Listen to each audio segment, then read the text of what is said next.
You can kiss people in video games? I'm like, yeah. Oh, you can do more than that. Oh, man. Yeah, I was like, I have some good news for all of you. There's lots of kissing in video games now. Wow.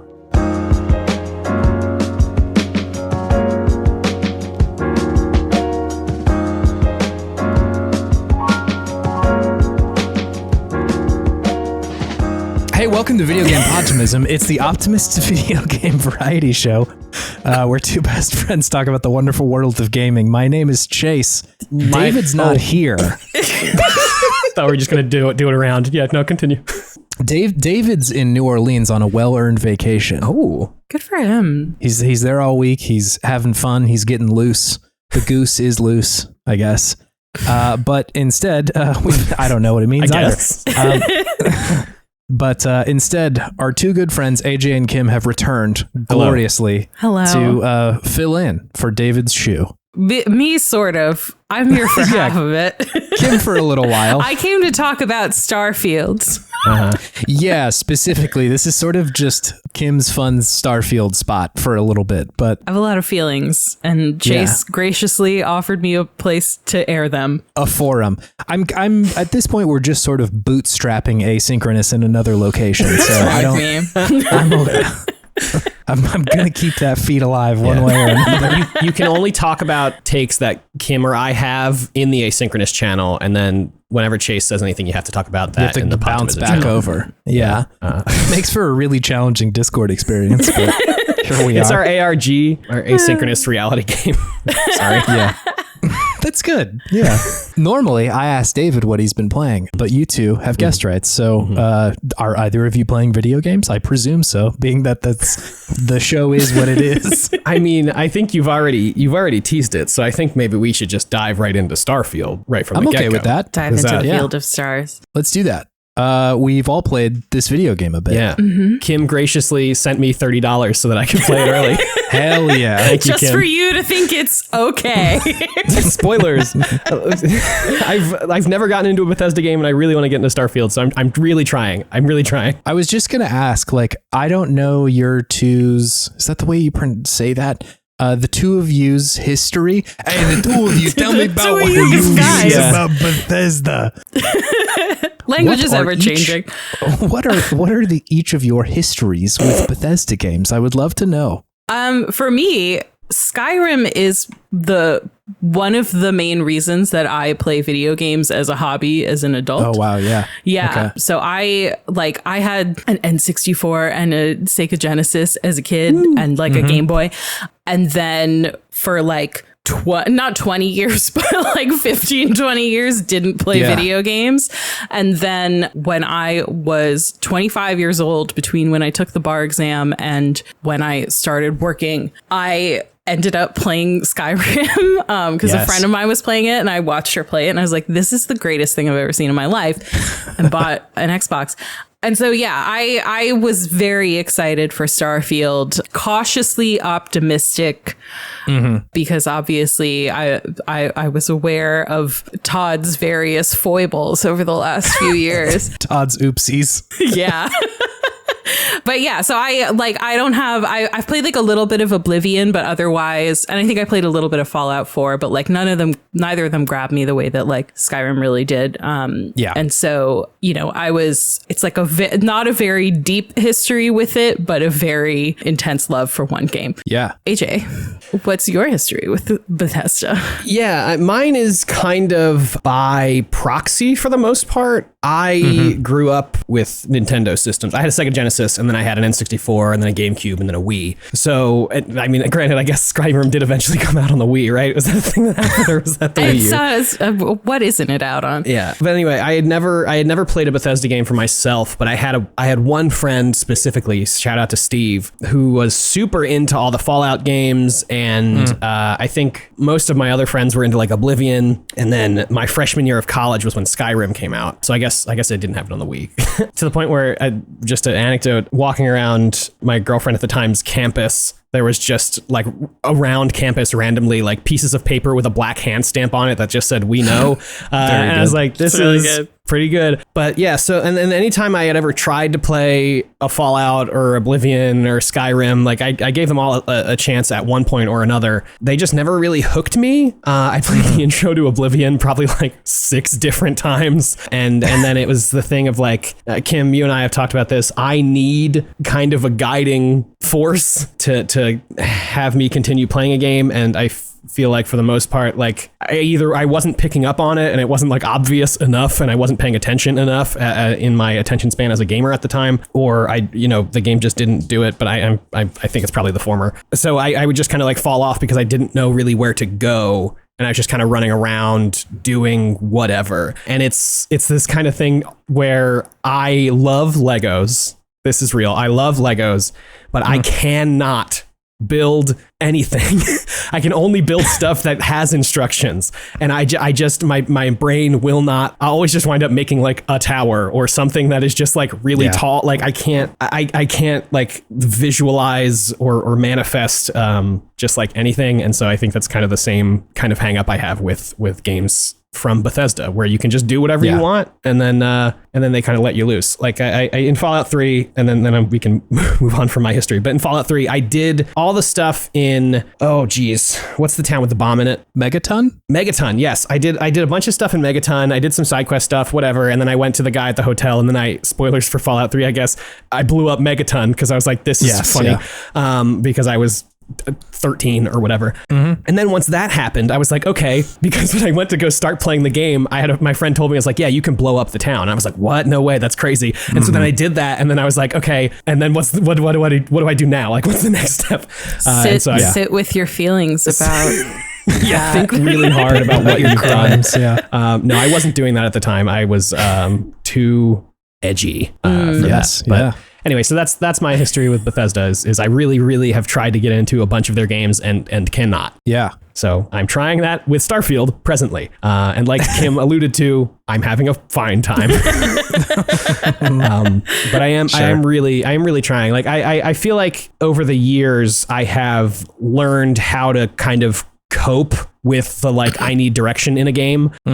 With like Breath of the Wild and Tears of the Kingdom, like I've gotten better at kind of just like following what interests me. But something about Starfield, like the way that I'm trying to role play my character, I'm having a harder time doing that, and I'm having to kind of teach myself more how to kind of just like go with it, you know? It is a slow burn of a game. I'm curious, Chase, about your history with Bethesda games. I am one of the Oblivion sickos who really, really liked Oblivion at the time. That was one of the first games that I like felt like, oh wow, things feel possible that didn't in games before. Just like I can kind of do whatever. And I think at the time that level of freedom was exciting and thrilling to me in a way that like other games haven't. AJ, I get what you're saying about having too much freedom can be kind of challenging. I've talked about this. I think I talked about it recently with Dragon Quest Builders too. Like Minecraft is a challenging experience for me because I just build a house and then I'm like, all right, now what do I do? Whereas like the people who I see who are having fun have like instated rules on themselves for like what their goals are. And I just never think to do that. That's not really a thing I do. But I think just mechanically at the time, it felt very freeing to be able to do a lot of stuff in Oblivion. And of course, like, yeah, Skyrim was the same deal. It was a midnight launch that I went to in 2010. Wow. Yeah. Hell yeah. Wearing the leather jacket with the hoodie under it combo that was so hot at the time. I was very excited about it. What? So this was November. Was this, where were you? I was living in Sacramento. I was going to community college. Suitably cold, I feel like, at that time suitably of year. Cold. California cold. Yeah, Sacramento is not a place that snows in, but it was chilly. I was cold, which felt appropriate. I was also living with my cousin, and neither of us were particularly well off. Like, we were working part-time jobs. And so, you know, the heater wasn't on all the time. So Skyrim felt appropriate. Immersive. Yes, yeah, that was the true immersive sim. The simulation was the heater not being on. Jesus. Not in a bad way, just like I need to save some bucks, you know? Chase, I hate to break it to you, that is a bad way. Yeah, fair. I didn't get frostbite, so that was cool. There you go. I was just a little chilly. A blanket. I've gotten a lot things. of frostbite in Starfield, though. Let me tell you. I fully walked out onto a planet without an atmosphere without a suit on. At one time. Hell yeah. It was not good. My health was lowered by like half by the time I figured it out and got my suit on. Sense. Oh my God. Anyway, love all those. Fallout is a bit of a different case. Like some of those games hit for me and some of them don't. I liked Fallout 3 a lot, and I wonder if that was because of the novelty of it. It was a new world that I hadn't really experienced before. I didn't play any of the Fallout games prior to that. And yeah, it felt fairly new to me and cool because obviously I liked Oblivion before that. I thought Fallout 4 was fine. It felt like fairly well made. But at the time, I think I was also like, I don't know that this world is necessarily a fun place to be. Whereas it's so dreary. It's very dreary. It's kind of a bummer. And I understand why that's appealing to some people. Like the post-apocalypse seems like, it's very Mad Max of them. But it's kind of a hard place for me to be like, this is wondrous and incredible. Like the first time you come out of the tutorial area in Oblivion, I'm like, this is the coolest, most beautiful place I've ever seen. The same thing with Skyrim. Once you get through the first area, like it's jaw dropping, and I feel a sense of wonder that in Fallout I'm like, oh, this fucking place, like it's brutal here. And I respect what New Vegas does, but I am also unfortunately somebody who doesn't like that game very much. It's not that I don't like it. It doesn't hook me in the way that the other ones kind of do, which is again a bummer because the people who hold that up is like, this is one of the best games. I like the other games that they talk about, right? Like the other like kind of closer to CRPG stuff, but for whatever reason, I think it's just a combination of the world and the punishment of it that I have a hard time existing in. So yeah, I didn't love Fallout 76. As like I think most people, it wasn't really my jam. Let's see. So anyway, expectations going into this game. I was excited. I'm a sci-fi sicko as well, so very cool with space. But I was also very worried because this was a new venture for Bethesda. It is a brand new IP. I think I read somewhere that it's their first new IP in like 30 years or something.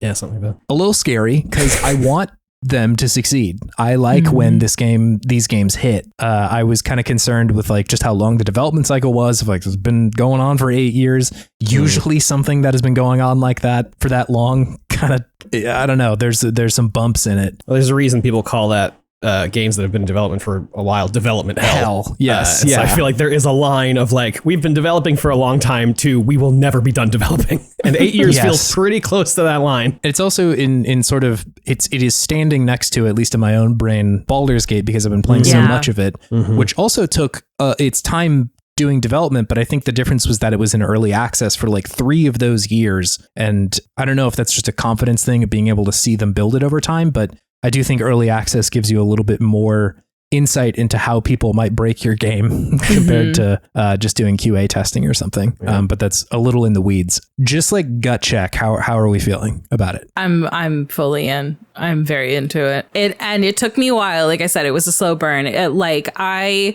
took Friday off. I took some vacation for video game reasons. And I guess worth noting, we all like paid for early access. So I booted it up like at 5 o'clock on Thursday and played basically till midnight. And so I got like 6-7 hours in. Yeah. And at the end of it, I was like, I think I'm having a good time. I know there were some moments where I was like, oh, this rules. But it was like, it was not an immediate like, holy shit, this is, to compare it to another recent drop. It's like with Tears of the Kingdom, I was immediately like, this is fucking wild. Yeah. Like the things this game is doing are already like blowing my mind. Starfield is not like that. It is definitely like, at first you're like, okay, sort of, okay, we have like Skyrim in space a little bit, but like not really. So yeah, it was a slow burn for me, but I'm very into it now, and I'm excited to talk about like the things that I'm into. Yeah. Because there are aspects of it that I've also like not really engaged with at all. But sure. AJ, it sounds like you're kind of on the other end of that one. Yeah, pretty much. I think I've had to do a lot of expectation management on my part. Yes, yeah. because like when this was announced, I was like, oh, finally I'll have a Bethesda game that I'm like, I really want to play and that I'll really get into.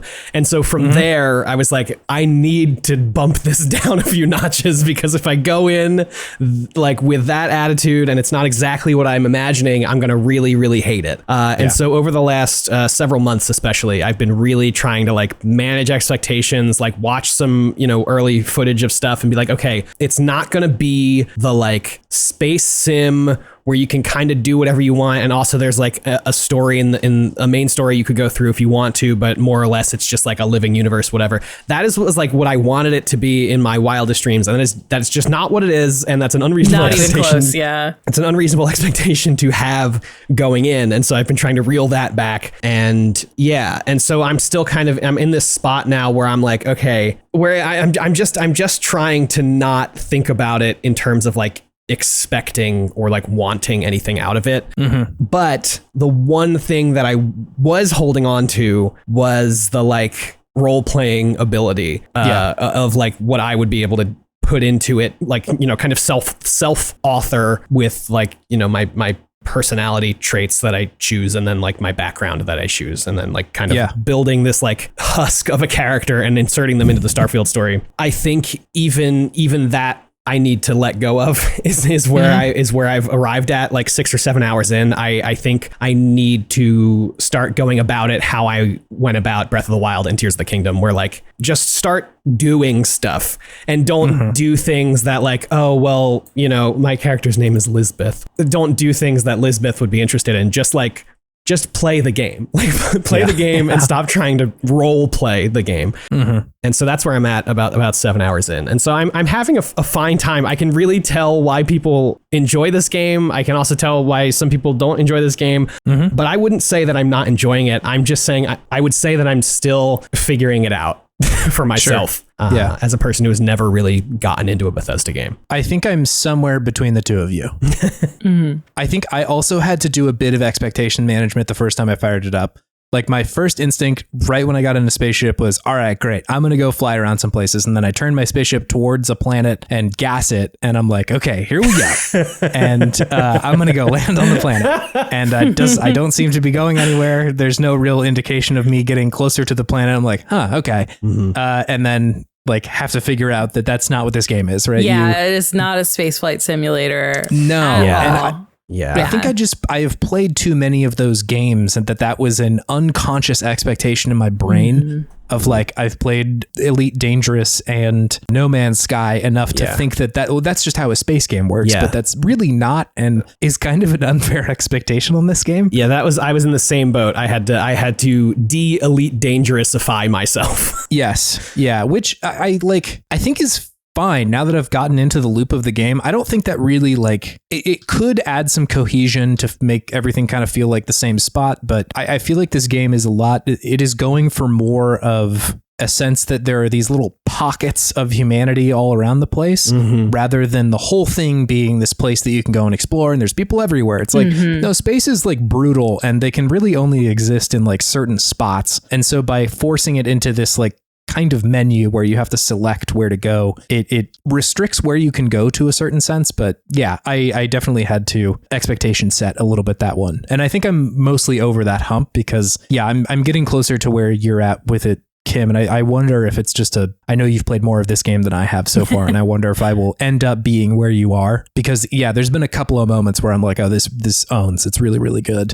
Yeah, it is not. And I think like, I don't think that it's unreasonable to have gone in with certain expectations, because like the way that they presented this game, it very easily could have been that. It would have been the most ambitious thing imaginable, but like it could have been that in terms of how many systems are going on, and like it could have been, but it is definitely not like you go to a city and it's full of people who you can talk to anyone, and it's like and you can kind of do whatever you want and pick up the kinds of like jobs that you want and ignore the main story, and it's definitely not like that, which I think in my experience, no Bethesda game really has ever been. It's like you are sort of tethered to like the quests that are available to you. And I remember like sort of being surprised that at New Atlantis, it's just full of people, nameless characters that it just says citizen and you talk to them and they give you one canned line. And it feels like, and this is something that they talked about on Waypoints, or I'm sorry, not Waypoints, Remap,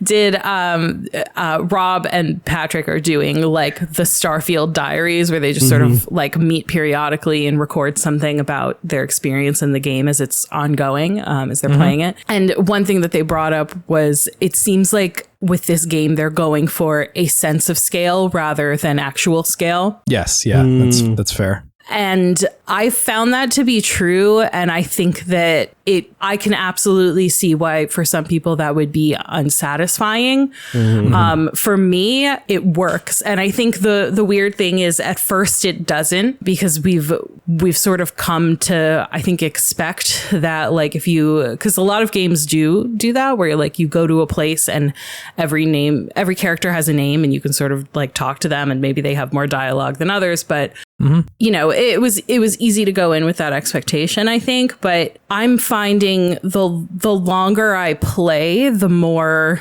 the illusion kind of works for me in a weird way, where you'd think it's like if you're not like immediately feeling that sense of suspension of disbelief, that you wouldn't be able to achieve it later. But for me, I have, and I like it actually really works. I have found for my money, where like, most of the people in this city aren't, you know, going to be of any consequence to me, but it gives it the sense of being lived in.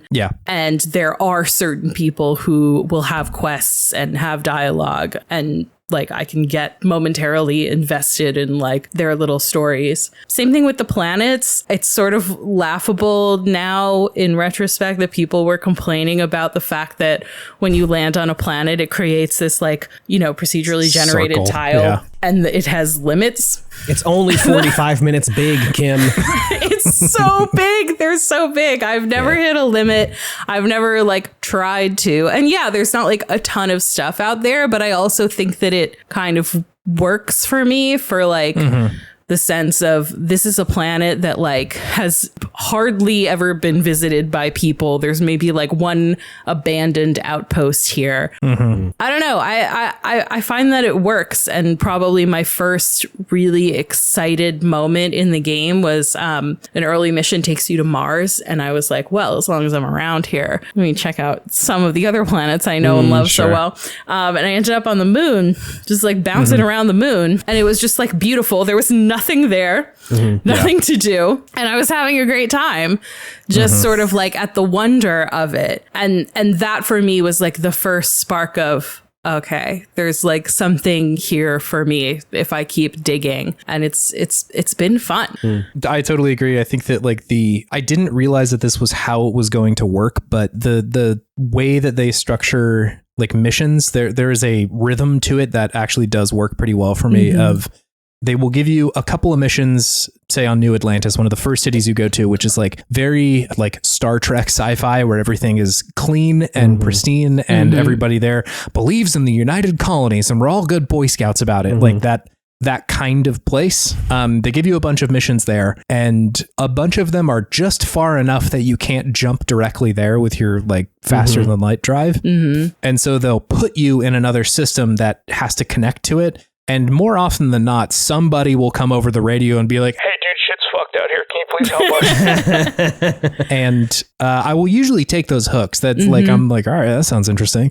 And that'll kind of spiral me off into some other quest that may end there or may also connect up with like another quest, or, you know, they'll both converge on Neon, one of the cities, or the cowboy town or anything like that, which I think works. There's a lot of spots where I don't expect to find the depth that is there, but it is there. Yeah. And it is the same feeling I get in Skyrim. It's just done differently. Exactly. In Skyrim, you wander out and you see a cave and you're like, I would like to go see what's in the cave.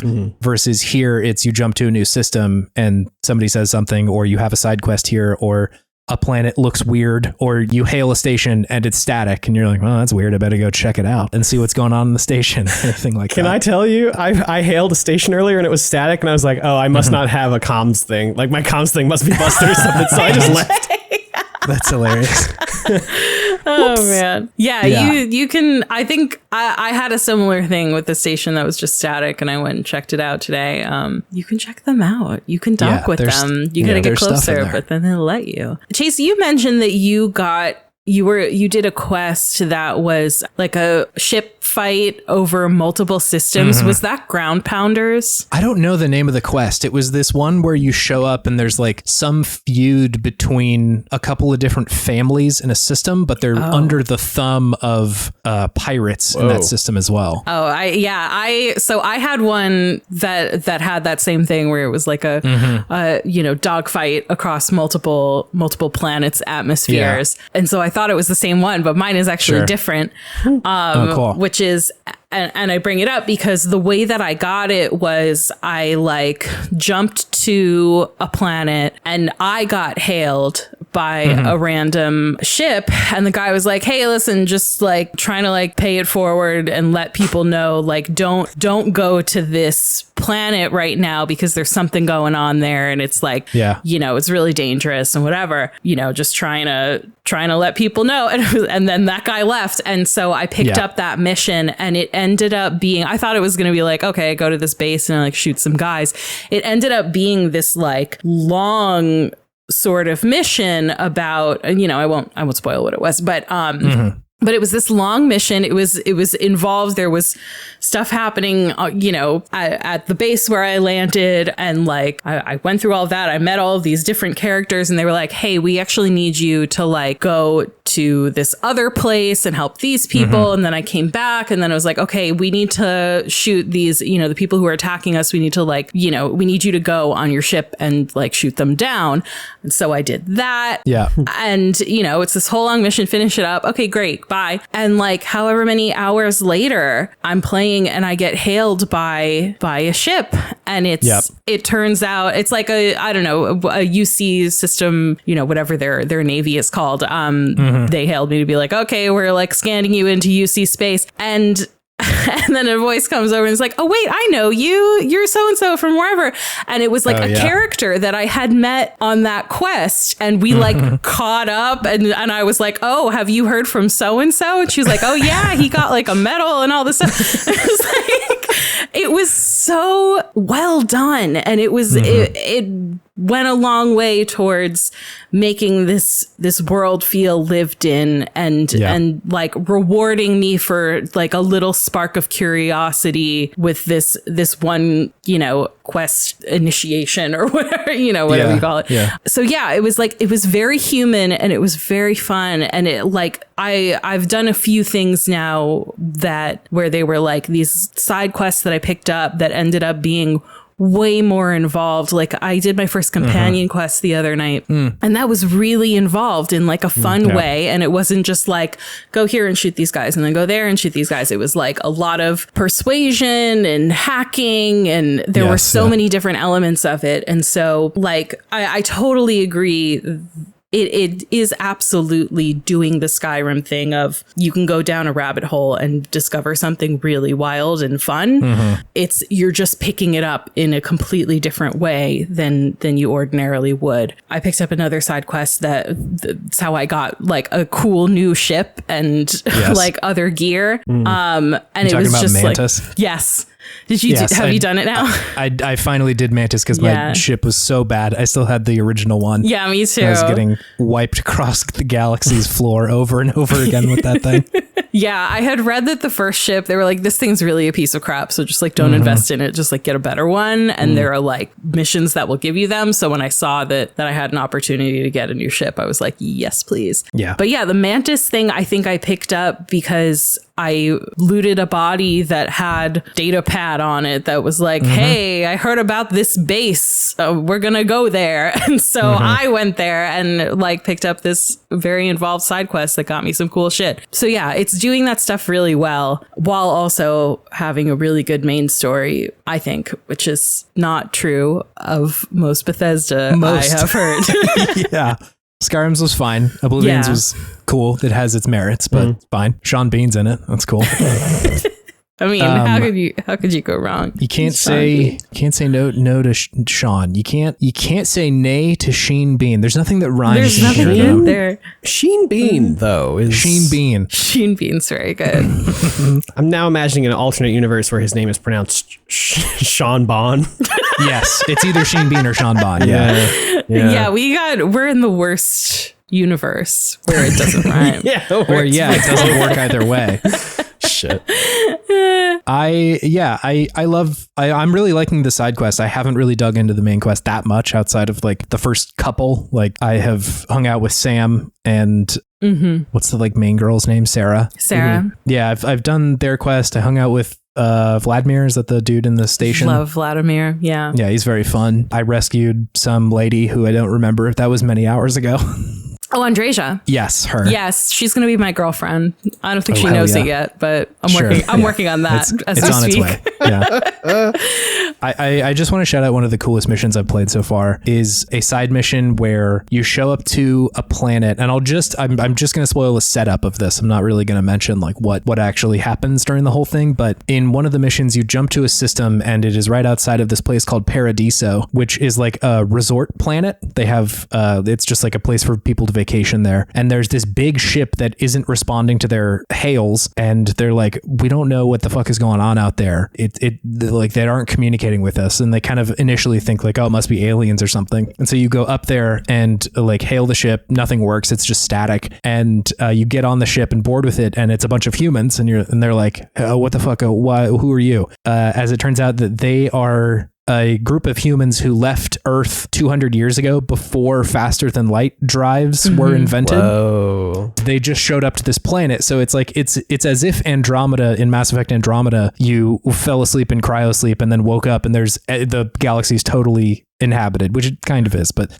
I love that. That was such a good sci-fi setup of like real, I mean like kind of real, but concepts that are understandable of, oh, we leapfrogged you technologically. And, you know, they're talking about that, you know, Earth was destined to be destroyed and we were the only thing Earth had left, which is kind of a sci-fi trope, right? You've seen that before. And I loved that. I love the whole thing. Plus like the rest of the quest gets into like, you know, Paradiso are a bunch of rugged capitalists, and there are these, at this point, refugees outside of their planet being like, we want some of the planet. This is the place that we came for. And, you know, how do you resolve that conflict? It's very good. Yeah. Yeah. I also am finding with the main quest, I am really getting very into the characters, which is also quite rare in Bethesda in my experience. Yeah, I think that there is, and I imagine it could be like your mileage may vary. I think that I'm sort of prone to forming emotional attachments with characters like this. But yeah, it was Barrett's was the quest, the companion quest that I did, and it like got me really invested in him as a character. Yeah. And you start to get little like glimmers of people's backstories and stuff as you get closer with them, because the choices that you make, the dialogue choices and other choices that you make in game will make characters like you more or less. And as they like you more, they'll start to open up to you and tell you a bit more about themselves. And oh, have they got me by the heartstrings with a lot of them. It's working on me. That is such a more effective morality system than like Paragon or Renegade stuff. I think Dragon Age does this, Baldur's Gate does this, where it just says like, hey, the person that you think is cool didn't like that. I'm like, oh fuck, yeah, I can't be doing that anymore, huh? Yeah. Versus like, you got 20 Paragon points, cool. Great, that's fun. I guess I can do like a Paragon interrupt maybe now. But it's also with that stuff specifically, it's like the top one is always like top left is always Paragon, and bottom left is always Renegade. So it's with this stuff, it's a little bit more, the choices feel more meaningful because you're not like choosing like, I'm gonna do the good one. Because I feel like not all the time they're not always so obvious as to like which one a character will like or dislike. Yeah, I've absolutely found that to be the case. I also really like how the traits that you have will sometimes give you other things that you can say. So I picked empath. I did too. Wow. That gives you a lot of additional dialogue options to be like, it seems like this is really affecting your mental state. Yeah. Characters are like, it is. And then it's like, Sarah liked that.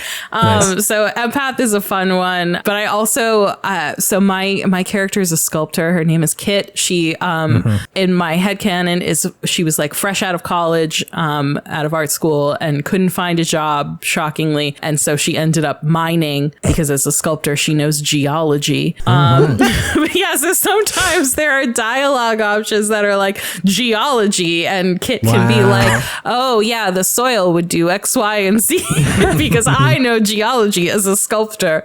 But yeah, that stuff is really fun. Persuasion is really fun in this game. I can't believe it's back. It was in Oblivion. They brought it back. They brought it back. It makes way more sense to me now than it did in Oblivion. I don't think the creators understood it in Oblivion. Nobody does. I just sort of pick the things that work or don't. Yeah. You don't have to stop at any point, so you can kind of just keep doing it. It's very confusing. But yeah, the like persuasion stuff makes a lot more sense here. Mm-hmm. The empath dialogues are so fucking funny to me sometimes. Like, because I the way that I was reading that when I was making my character was like, maybe I'll have a little bit more insight into what somebody is thinking or feeling at any given point. But I was on Neon and I talked to a doctor who was having issues like getting enough medical supplies for the people in his clinic. And after he explains to me like essentially the quest line, he's like, hey dude, could you help me like kind of smuggle medical supplies back here? It's really weighing on me. And then at the end of that, there's a dialogue prompt for empath. It's like, I can sense when people are bummed out. You seem like you're really stressed about this. Like, yes, dude, of course, obviously. Did you really have to be an empath to figure that out? So funny. It's like the scene in Mean Girls where Amanda Seyfried's characters, like I can sense if it's already raining or not or whatever. Yeah. It's the same thing. Like it's just you barely can sense you think the my emotions. Guy? Yes. Yeah. Regarding the persuasion stuff, I think it's interesting that they're assigned numerical values. Yeah. Because in my experience, unless I'm mistaken, I've done it like 3 or 4 times at this point.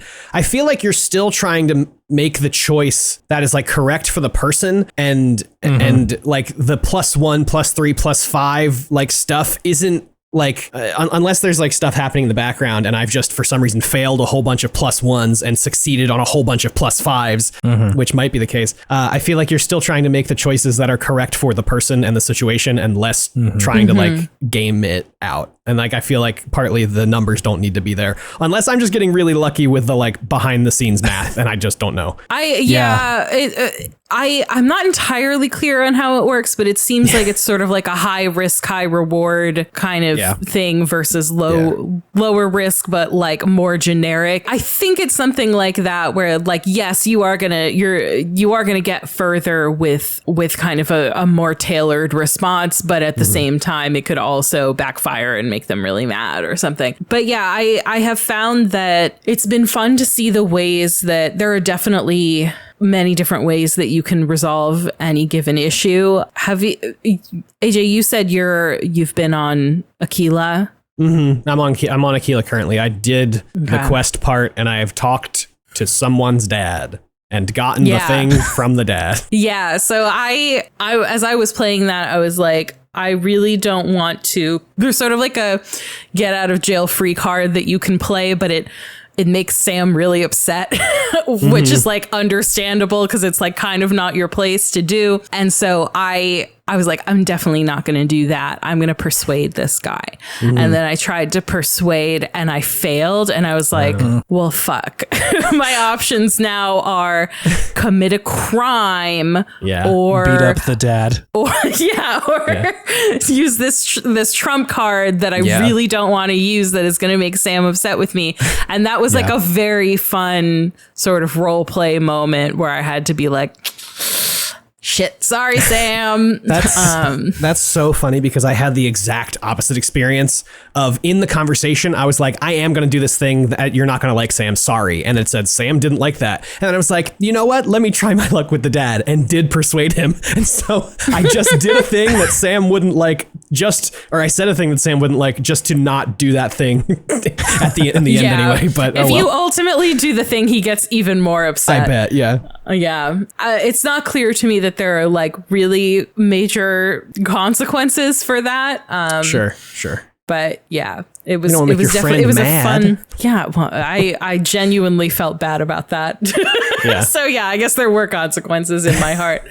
But yeah, it was a fun moment. I like the game. I'm having fun. Yeah. I'm looking forward to playing more with a refined mindset, I think. Like just to play it more like a video game and less like I'm trying to role play, and I think I'll have a better time. Yeah, you can role play in the moment, I think, as you're going. I think those are the opportunities for role play, less so like you can do anything in this world because you super can't.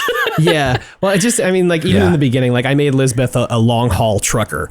And so I was like, okay, well, trucking hasn't been going great. So I've taken up this mining gig, and then the thing happens, and then they're like, okay, you're an explorer now. And I'm like, wait, this isn't what Lisbeth wants to do. Yeah. But I feel like AJ don't really have another choice. And so I feel like Lisbeth would be down she loves the long, she's also an introvert, so she doesn't like having to like talk to or do things with people. Anyway, so that's all my fault. But I did have a kind of a fun little self-made role play moment. If I may spoil like the inciting event of the game, like right before you accept the main quest, I guess. So I guess if you don't want to hear not that far in, skip ahead. But you bring back the piece of the artifact, and you're like, okay, you're in the thing now. You got to go find more pieces of the artifact. And there's an option to be like, I don't think I'm ready to do that. And so that was the option I chose. And Sarah was like, okay, well, we still have a room for you anyway, because like you did bring this back to us, and like obviously this is the reason you came here. So like we don't want to make you like spend money to like try and find a place to stay. Whatever, you can just stay here. That's fine. And so at that point, it was like 6 p.m. I had just seen like a piece of metal float up and create like a star system in the middle of a room. I'm just a long haul trucker, baby. I never seen anything like this before in my life. So at like 6 p.m. I was like, I'm going to bed. I haven't slept since the beginning of the video game. So I went to bed for like, 9 hours or whatever, and then woke up at like 3 a.m. and then was just walking around. Everybody was asleep. I like went to the roof and then just like watched the sunrise in this like moment of like internal reflection of like, okay, I guess this is where we're at. And I guess this is like the thing I have to do because like I'm the one that found the artifact. And so like I get it that this is kind of like a thing that I have to do now. And then did that and then just like sat around in different areas inside the lodge until everybody started waking up at like 7 a.m. and then finally accepted the call that, I accepted the hero's call. So that was amazing. Yeah, that was like a really cool moment. That's that good shit. Yeah, that I haven't really been able to recreate in the proceeding 5 hours after that, which is fine. I think I just need to take those moments when I can get them, and then for the rest of the time, just play a video game, which I think is a fine thing. I think is a fine philosophy to have. While playing a video game is to just play the video game. I remember a lot of reviews of like Fallout 3 specifically having complaints about not being similar to the other Fallouts because 1 and 2 are much more like CRPGs in the sense that like kind of similar to Baldur's Gate where there are a lot of options available to you and how to proceed in the game. And I was at the time kind of confused because I think just like growing up at the time when I did and experiencing the games that I was playing, it seemed confusing because I was like, no, I'm role playing. Like there's things going on here, but I didn't play tabletop games. I wasn't playing CRPGs. I wasn't playing like PC games at all where like freedom was a thing that was really invested in. And it's only until this point that, within the last few years, I guess, of playing more CRPGs and playing more like immersive sims that I'm like, I understand why somebody could play Fallout 3 and be like, where are my numbers? Where's my options? And so I think when I'm playing this game, it just, my brain goes into Bethesda mode and I just am like, I'm a guy and I'm in space now. Yeah. Like I barely have an idea of who my character is. No clue what their like history was. The only thing that I know is how I'm going to make decisions in a very specific moment. And then maybe I'll kind of build up some idea of who this person is after that, that is restricting, because when I do play Baldur's Gate and they're like, who's your character really? I'm like, I don't know, dude. Like, I'm just playing this game right now. I am obsessed with the fact that they committed to the idea that every planet has its own day cycle, and that day cycle, it may be shorter or longer. And so like on New Atlantis, every day is like 50 hours. And so if you go to sleep, it'll be like, do you want to sleep like this many local hours? And then it'll show you how many hours that is like of our time. So it's like, yeah, you can sleep like, 8 local hours, and it's like, you've been asleep all day. I just love that shit. That for good. Me somehow really helps with immersion in a weird way. Totally. It's very fun. It's really funny to me for like the people living on those planets, because they'll sleep from like 10 p.m. local time to like 7 a.m. local time. And so it's like these people are sleeping 20 hours a day and like are awake for 30. Like, holy shit. Yeah. I guess you could like adapt your circadian, in theory, your circadian rhythms if that was like how much daylight you had. I don't know. I mean, especially over like, we're in like the far, far future. So I'm sure we've had plenty of time to adapt to cycles like this. But can you think about how hungry you'd be if you woke up like every morning at breakfast? Yeah. Oh my God. Yeah.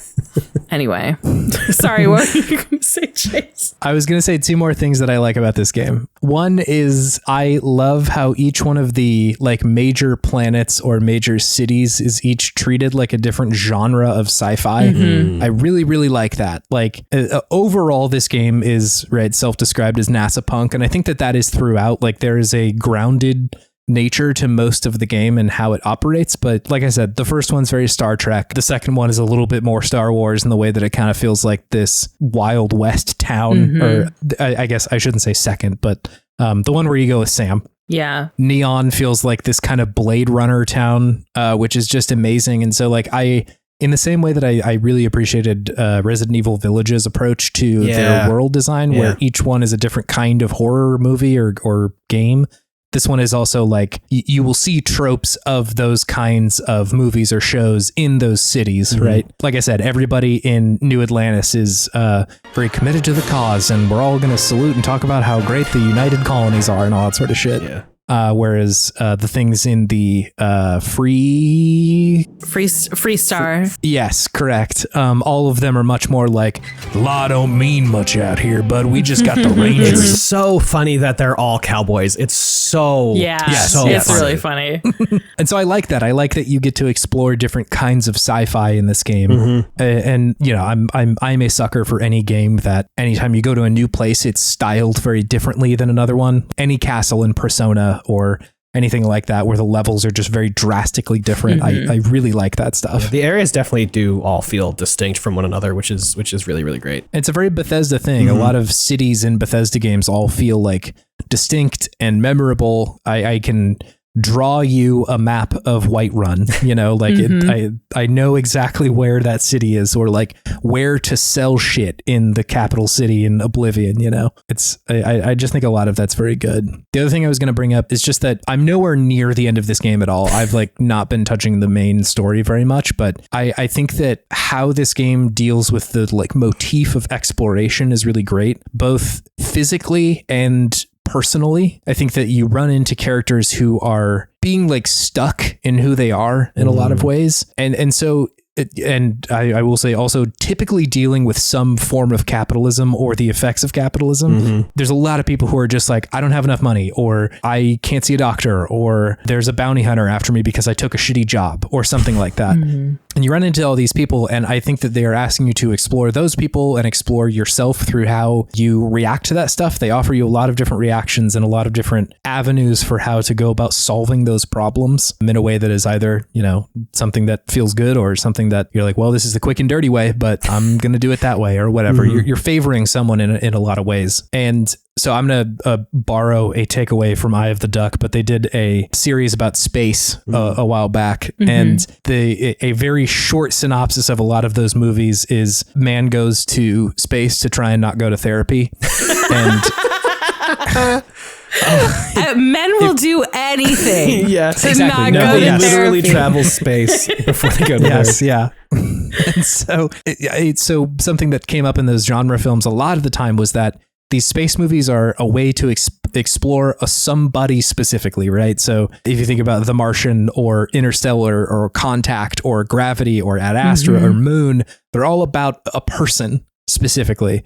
And so I think that it's not a mistake that this game is dealing in similar tropes of trying to figure out who you are, is seeing all the like branching paths that you could take at any moment and being like, who am I going to be and who am I going to choose to be is like a really good theme to have in a game like a Bethesda game, because I don't know that there's that much thematic stuff going on in Oblivion all the time. It's you know, you can dig and interpret stuff, but the choice, the idea that choice is a built-in part of the game isn't that heavy in there. It's present. That is a mechanic, but it is not really a theme. Whereas I do think choice in this one is a bigger part of the actual storyline itself, which is cool. It's both relying on some of the traditions of making sci-fi films and movies and TV shows and games, which I appreciate that that's the story that they're choosing to tell here. Yeah, I'm getting close to the end as I understand it, and that is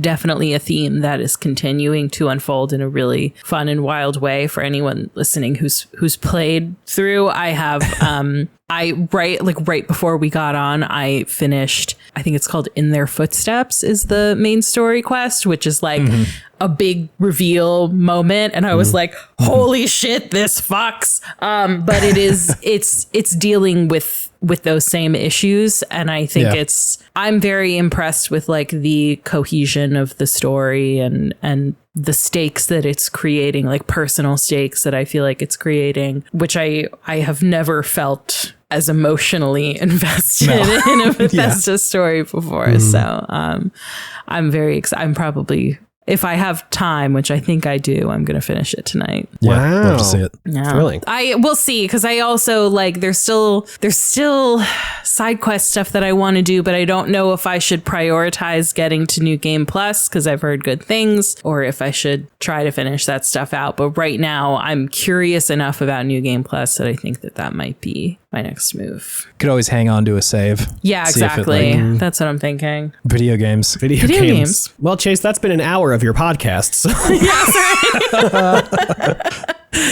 It's a big game. Yeah. It's a big video game. And there's 3 of us. Normally there's only 2. Yeah. And as we were talking before we started recording, the 3 of us are all the part of the podcast that like to talk a lot. Yeah. So, Oops. Nice. Let me see. Are either of you playing anything else? I want to hear what other games you guys are enjoying. Very quickly, I've been playing a bit of Baldur's Gate 3. I've been moving very slowly through it. I'm still in Act 1. I missed Astarion very early, the hot vampire guy that everybody loves, that I have been told I would love, and I do. I'm very into it. I get it. He's very jellical. I understand. shit. But I just want to take this opportunity to make a confession of my hot take, which is that I think I might be more into Gale. Whoa. Yeah. I don't know. What I told AJ earlier today is that Astarion seems very bitchy, and I'm already bitchy enough for the both of us. So I feel like I just need this like little wet noodle simp man. Yeah. Instead, sure. You know. I think I sent both of you a TikTok that said Gale is just Ken from Barbie. Yeah, he is. Yes. He's just a little guy who needs validation. He's just Ken. Loves you so much. My comparison is that your arc through playing Mass Effect has led you to this moment, because it's Caden. Gale is Caden. Whoa. He is the Caden. I think I forget if I put it on like Tumblr or something, but he absolutely went to the Caden Alenko School of Romance, where like you have several conversations with him, and he's like, listen, I am in love with you. What do we need to do to make this happen? Yeah. And I fell for it, hook, line, and sinker. Sure. Yeah. I had an affair with Lae'zel though. Oh, sure. Because she's terrifying in a hot way. But I ended it. I was like, this is toxic, and I need something. I need the cat guy. He's into Sure. He has a cat that he loves. I don't want to force a bullshit because I can't participate because I have not played Baldur's Gate 3 yet. Are there any other Mass Effect squad mate comparisons between your Baldur's Gate 3 crew? Okay, wait. Let me pull them up. It's possible. The cast isn't that huge. Yeah. I think Shadowheart is the Liara for sure. Yes. No question. Yeah. That's great because I already have a crush on her. It's so interesting to me. Shadowheart is like my bestie in the game. I think it's the hair. I think they just did her wrong with that hair. Those long bangs, they just don't move. They're like Very shellacked still, to yeah. her face. Liara's tentacles. Just like Liara's tentacles. I guess Lae'zel is maybe kind of an Ashley. Maybe she's the Rex. I was going to say Jack for Lae'zel. Yeah, I can There see is that. a raw power to her that is kind of scary. Very angry. Will. Yeah, Will is also kind of Caden. He's just just like a little bit. He's a very like straight It's a down the game of middle. cadence. Oops, all Cadence. Astarion is definitely the Garrus, I would think. I think so. Yeah, partially. He's much sassier than Garrus is, but he also feels like somebody who is the most like you can influence him a high degree in the same way that you can with Garrus too. Like he has a bend to him of like I am naturally a little bit more flexible with my morality, but I think you can convince him on either direction. Sure. Karlach, my sweet, beautiful princess. Karlach is incredible. She holds a place in my heart, not unlike Tali, but I don't think they are similar. Maybe Karlach is the Rex. Oh yeah, that's closer. Yeah, I think you're right there. She's more straight, like traditionally intelligent than Rex is, but there is a brutishness to both of them. Of like, I'm going to solve this problem by punching it. Yeah. That is the way I will make my way through this. And just sort of the like lovable, not scamp, that's not the right word, but they're, like they're here to cause mischief in a violent way, but you love them for it. That's a Rex, toe to tip. Yeah. So yeah, I guess the only one who doesn't map super well is Will. Yeah. Maybe Will's the Tali. Will could be a Tali. That's true. Because he is a little bit more complicated than just a Caden. There's something going on there in the same way that Tali is. Familial drama, specifically. Yeah. Yeah. Love that. Yep. Love it's that. true. There you go. Okay. There's your mini bullshit. Thank you. Don't say I never gave you nothing. I'm so glad I could have facilitated that. I love Karlach so much. Karlach's great. I love Karlach a lot. I started romancing her and never looked back. I have not even considered anybody else. It's just me and her all the way through. Who do you think David's gonna fall in love with? It's tough for me to say. He will be playing with his girlfriend, so I wonder if they'll both be able to pick a mate beyond themselves. Interesting. I don't know. I don't want to call my shot. Maybe I'll write it down now, and then when David inevitably plays this game, he can tell me. Okay. Yeah. Yeah, I might go. Right now I'm leaning Gale, but I also might go Will. At first when I got Will, I was like, this is it. This is it for me. Yeah, we just haven't hung out recently. He has a very strong entrance in the game. He does. Like he looks very cool when he shows up. Yeah, he's so interesting because he has paladin energy, but he is a warlock. Yes. Look, warlocks and paladins, the line is very thin. You're right. Yes, it is. That's a good point. It is. Yeah. It is a thin line. This is all intentional. The game is very good. The game is very good. I don't want to touch on it too much because I know that like David and I will inevitably play so much of this game and talk about it during Gatefest. Wait, when is Gatefest? Tell me more about Gatefest. I have clearly we've just I don't exactly know that it's necessarily a formal thing, but each time that we say we're going to talk about the game, we keep calling it Gatefest. I love that. You gotta pronounce the T. Gotta pronounce the T. It's an important part of the fest. Speaking of fine lines, I'm just looking at JPEGs of Karlach now, so I need to move on to a different video game. Yeah, that's all I've been playing. Cool.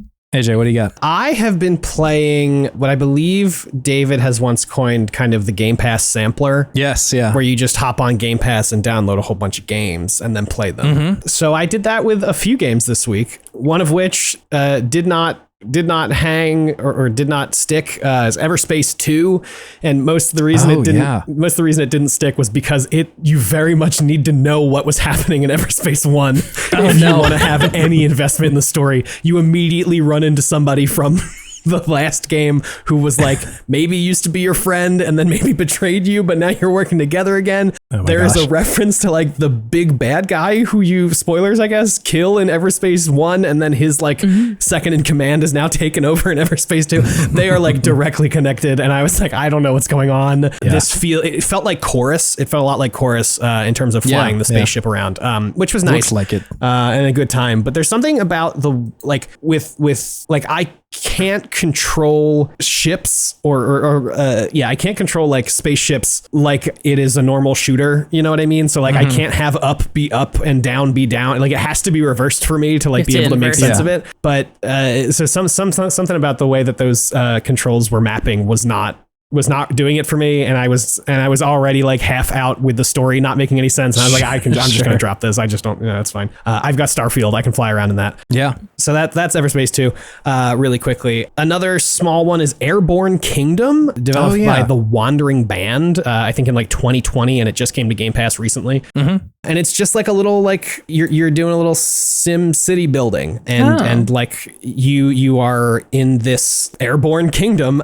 Surprise, it's this big building with like some propellers on it, and then you build out from that like central area. You need, places for your people to live, and then you need like a warehouse so that you can send those people out to collect materials from the ground below, and then so that you can make your kingdom bigger and bigger. I think something that's really interesting is that it does take into account weight on the various parts of your kingdom, and so if you build too far out on one side, it will begin to tilt. Oh wow. And so you either need to eventually you're able to buy like propellers that you can put underneath that will even that weight out, or build heavier stuff on the other side to kind of make the tilt back at 0 degrees. And all that stuff's really interesting. I think the city building is really interesting. Basically the like story of it is that there were these like 12 kingdoms or something that used to all be connected across the world by the Airborne Kingdom, and then one day the Airborne Kingdom disappeared, and all of the ground kingdoms became disconnected because they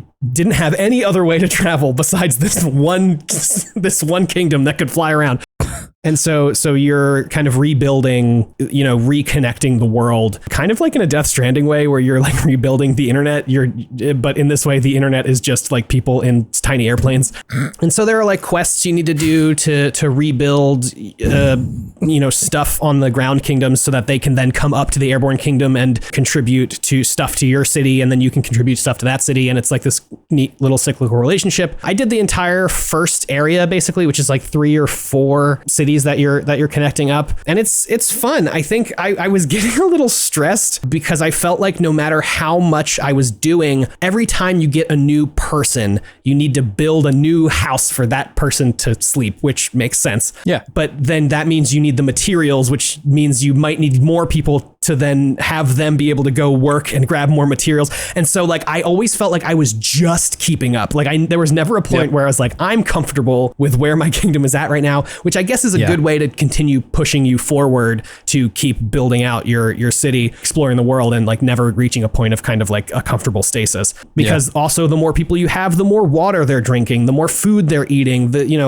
so you need to keep moving around so that you can continue harvesting all this stuff. And there are finite resources. So it's like you can find a forest that has 70 trees in it, and you can, depending on how many workers you send down, you can get like 0.5 trees per second or whatever. And so when you're there for a couple minutes, you can totally wipe out that whole forest, and then that's gone for like an in-game day. The next day, like a few more trees will grow back, but you're probably not going to be able to really get anything meaningful out of that for another couple of in-game days. So you have to keep moving around to collect more resources and stuff. And it's very good. It's very interesting. I feel like there's kind of weird vibes of like, hey, in order to reconnect the world, you kind of have to destroy the natural landscape by like harvesting it dry, so that way we can connect. But the game is, I don't think, trying to interrogate that, and so I did not think about it any further than that. I think it really like boils down to like, we're doing good colonization because it's like we're making all of the ground kingdoms like they need our kingdom in order to continue surviving,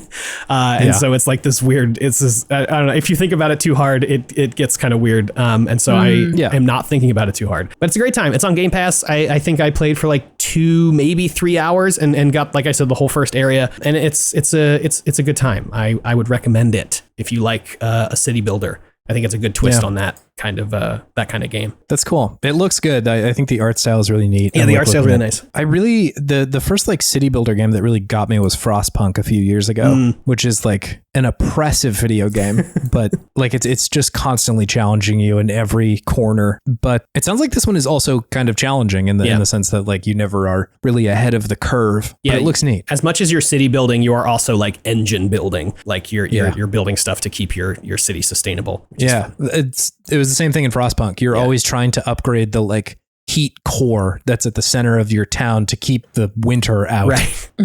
Which, like I said, it's lore wise a bit of a bummer because like if you don't, everybody freezes to death and you get kicked out from being mayor or whatever. That's rough. Yeah. Yeah. But speaking of lore, I think the lore of Airborn Kingdom is kind of fun. Like the quests that you're sent on aren't just like, oh, go get like 20 wood so that we can build a whatever. It's like you need to find the like mystic tree that people haven't found for like several years. And like if you fly out to like the northwest, it's just like right there. But you know, like nobody's been there in a while, and so you go there and you're like, hey, I found the mystic tree, etc.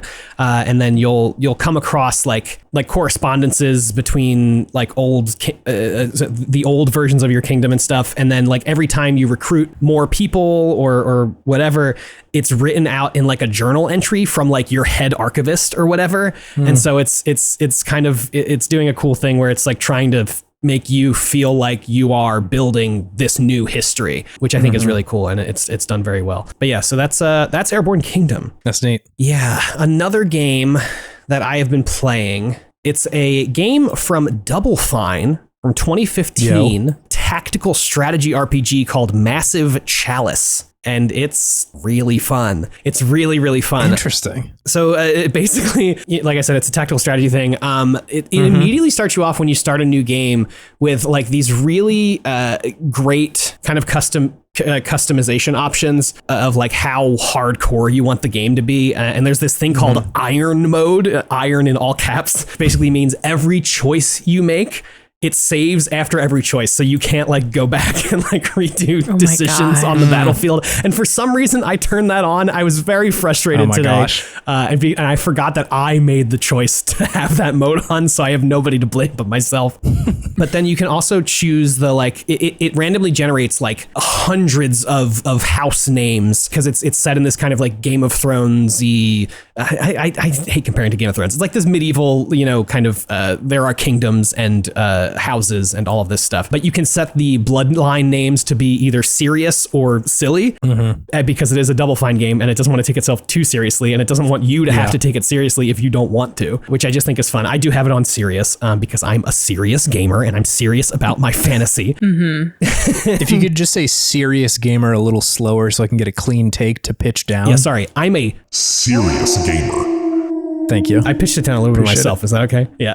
I usually will intentionally myself speak it in a lower voice to make it really punch a little harder. Cool. So me and my serious gamer tendencies have it on thematic mode. But so basically the gameplay of this is you are choosing from this pool of heroes that are from these various bloodlines. And there's a couple different classes. There's like ranged classes. There's, the melee classes, whatever. And there's like kind of subsets between those, but they don't really matter. And you're basically choosing 5 heroes to send into the Massive Chalice. And so you choose your 5 heroes and then they jump into this humongous chalice that is just sitting in the middle of this room, and they are teleported to wherever the enemies are. And the enemies are known as the Cadence. They can send out like different types of whatever. And it's just like this evil force is coming to try and take over the world, and you have to send out heroes via the Massive Chalice to defeat Cadence forces. Sure. It's great. It's a lot of fun. And it's double finified in the like in the way that the massive chalice is personified. It is this giant cup, basically, and there are these on either side of it. You only see it from like front on, and from either side of it, there is this like holy light that comes out the back. And one side is like this British guy's voice, and the other side is like this American woman's voice. And like they are both the massive chalice, and so they'll go back and forth and have like silly conversations with each other. And like in the very beginning, they're like, "Oh yeah, sorry, you can't go out and fight because the blood ritual, to create you also made it so that you can't leave the throne." And so that's like, but you can manage all the other forces. So it's just very silly. Yeah. And so you're sending out these heroes to fight the Cadence. I think what's really interesting is the depth that each of these heroes has. Like they all have several personality traits. They all have several like physical traits that change the way that they work in like on the map. In minor ways, but noticeable ways. Like as you play more, you kind of realize like, oh, this person can't move as far as these people, or like this person can aim way farther than other people, like based on whatever. And they range from things to like you can move a little farther, or you can aim a little farther, to like asthmatic. And it's like if you get 2 actions every turn, and you can like move and then attack, or you can move and then move farther. And if you do the like double move, and your character and the character you're choosing has at the asthmatic trait, they will then have an asthma attack, which means they can't move as far the next turn. Oh my gosh. Yeah. So there are systems working at all times, and all this stuff is like randomly generated for every time a new person in the bloodline, because that's another thing. People hopping into the massive chalice have to have come from like a bloodline from, thousands of years ago that I guess created the massive chalice or whatever. And so like they need to have that power within their blood in order for them to be able to use the massive chalice. And so that like limits your selections or whatever. Yeah. And so eventually, you do the tactical fighting part of it, and that's like fun and fine, and like just is a tactical RPG, and like you don't want to push too far, because then you have like one guy who's way too far ahead who then just gets slammed by all the other guys. You don't want to send your archers too far ahead because they're not as strong as your melee guys. So it's just like classic tactics stuff, and it's done, really well.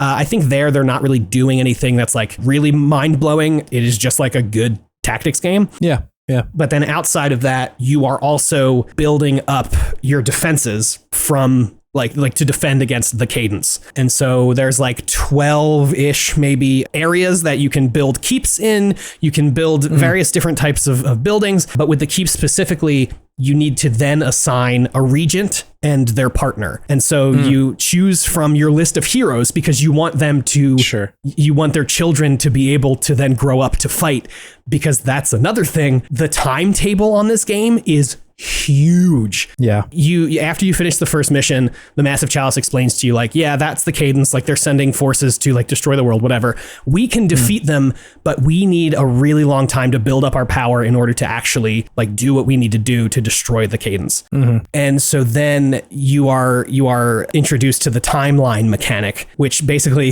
it starts you at 0, and then on the right side of the screen there is something that says 300 years, and that 300 years is when the chalice will be charged. Oh wow. And so then and so the Cadence only attacks like once every like 5, 6, 7 years. And so in those intervening years, you are, building keeps, which take anywhere from 3 to 12 years to complete. You're researching all of these. There's a whole research mechanic in terms of like upgrading armor, upgrading weapons, upgrading all this stuff.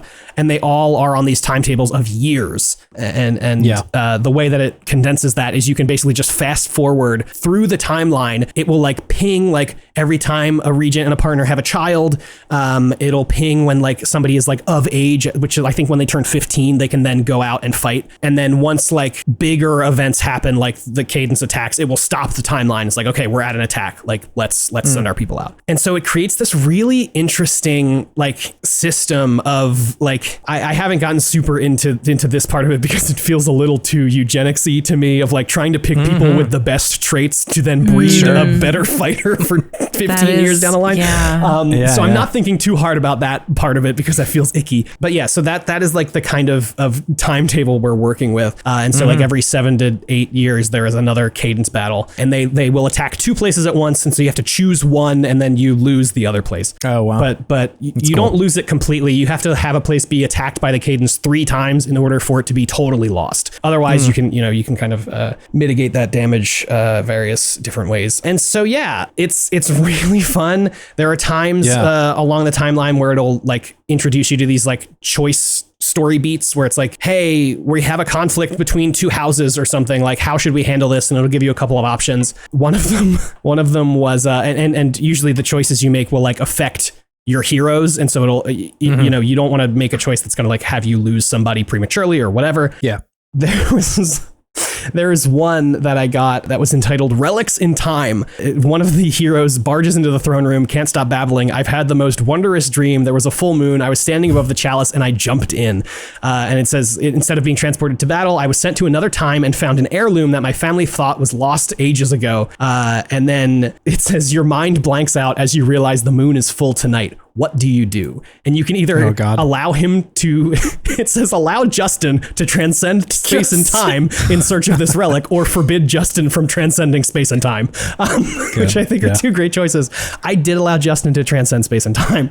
How'd it go? It went well, Chase. He was gone. Okay, he was gone for like 10 years, but when he jumped in, he was 19. And when he came back out, he was still 19. Cool. So it's very interesting, these like events that you'll get like that. And I've recently sent somebody off on like a balloon adventure that it told me would take 10 years. And so that's like an event now on the right side. When I allowed Justin to jump through, it's like, he jumped through, maybe he'll come back. I don't know. And then eventually he did, but congratulations, Justin. Good job, Justin. Good job, Justin. We're all really proud of you. Yeah. Is this just Justin Timberlake from Out of Time? Is that what that movie's called? Is that? It's a dystopian future where you pay for things in like minutes from your real life. Oh my God. You're speaking of In Time, the 2011 sci-fi thriller with Justin Timberlake. In Time. How have I never heard of this before? It's a wild. I really missed this. It's a wild flick. Anyway, that's Massive Chalice. I'm probably going to play more of it. I was really surprised, honestly. The thing that got me to download it was that it was a tactical RPG by Double Fine, and I was like, this is extremely interesting. I've never heard of this game. Let me download it. I had also never heard of this. Yeah, it's a really good time. I like it a lot. It's I perhaps unsurprisingly, it sounds like a board game. Okay, you don't have to call me out like that. I think specifically it sounds like a legacy board game. Yes. Like the ones where one choice will kind of funnel into another play session. Yes, absolutely. 100%. Which is cool. And I think also like a legacy board game, like the spaces between battles are so large that like a person will only be able to fight like 3, maybe 4 battles before they actually die, because like it is like quote unquote medieval times, so people are dying at like 60, and so if they can't start fighting until they're 15 or something, then you know they have 4 fights over 50-60 years and then they die. It's wild. It's a wild time, but very, very fun. Yeah, that's cool. Yeah. It's interesting that Double Fine kind of has always been like flirting with strategy games. That like the very last level in Brutal Legend, or towards the end of it, had like an RTS aspect to it, which was so strange for that game. But it's interesting that they did this, because I definitely had not heard of this before. I've gone down a rabbit hole reading the Wikipedia for In Time. I have to watch this movie at some point. Look, if you totally turn your brain off and don't think about it too hard, it's fun. It's like one of those like Taken style action movies of just like it just is so silly. Oh man, it's really good. It's really good, and I think you should watch it. I will. My final Game Pass sampler. Apologies to the French out there. Called Dordogne or something. It's Dordogne. This is a game that was, I think, announced this year and has dropped in June, I believe. It's from a studio called Un Je ne sais quoi and published by Focus Entertainment. It's a fun little time. I was making lunch or something, and Tara was like, hey, I want to play something, so can I just like scroll through Game Pass to see if I can find a game that sounds interesting? And this was the one she picked, which I was excited about, because I had a very Tara game.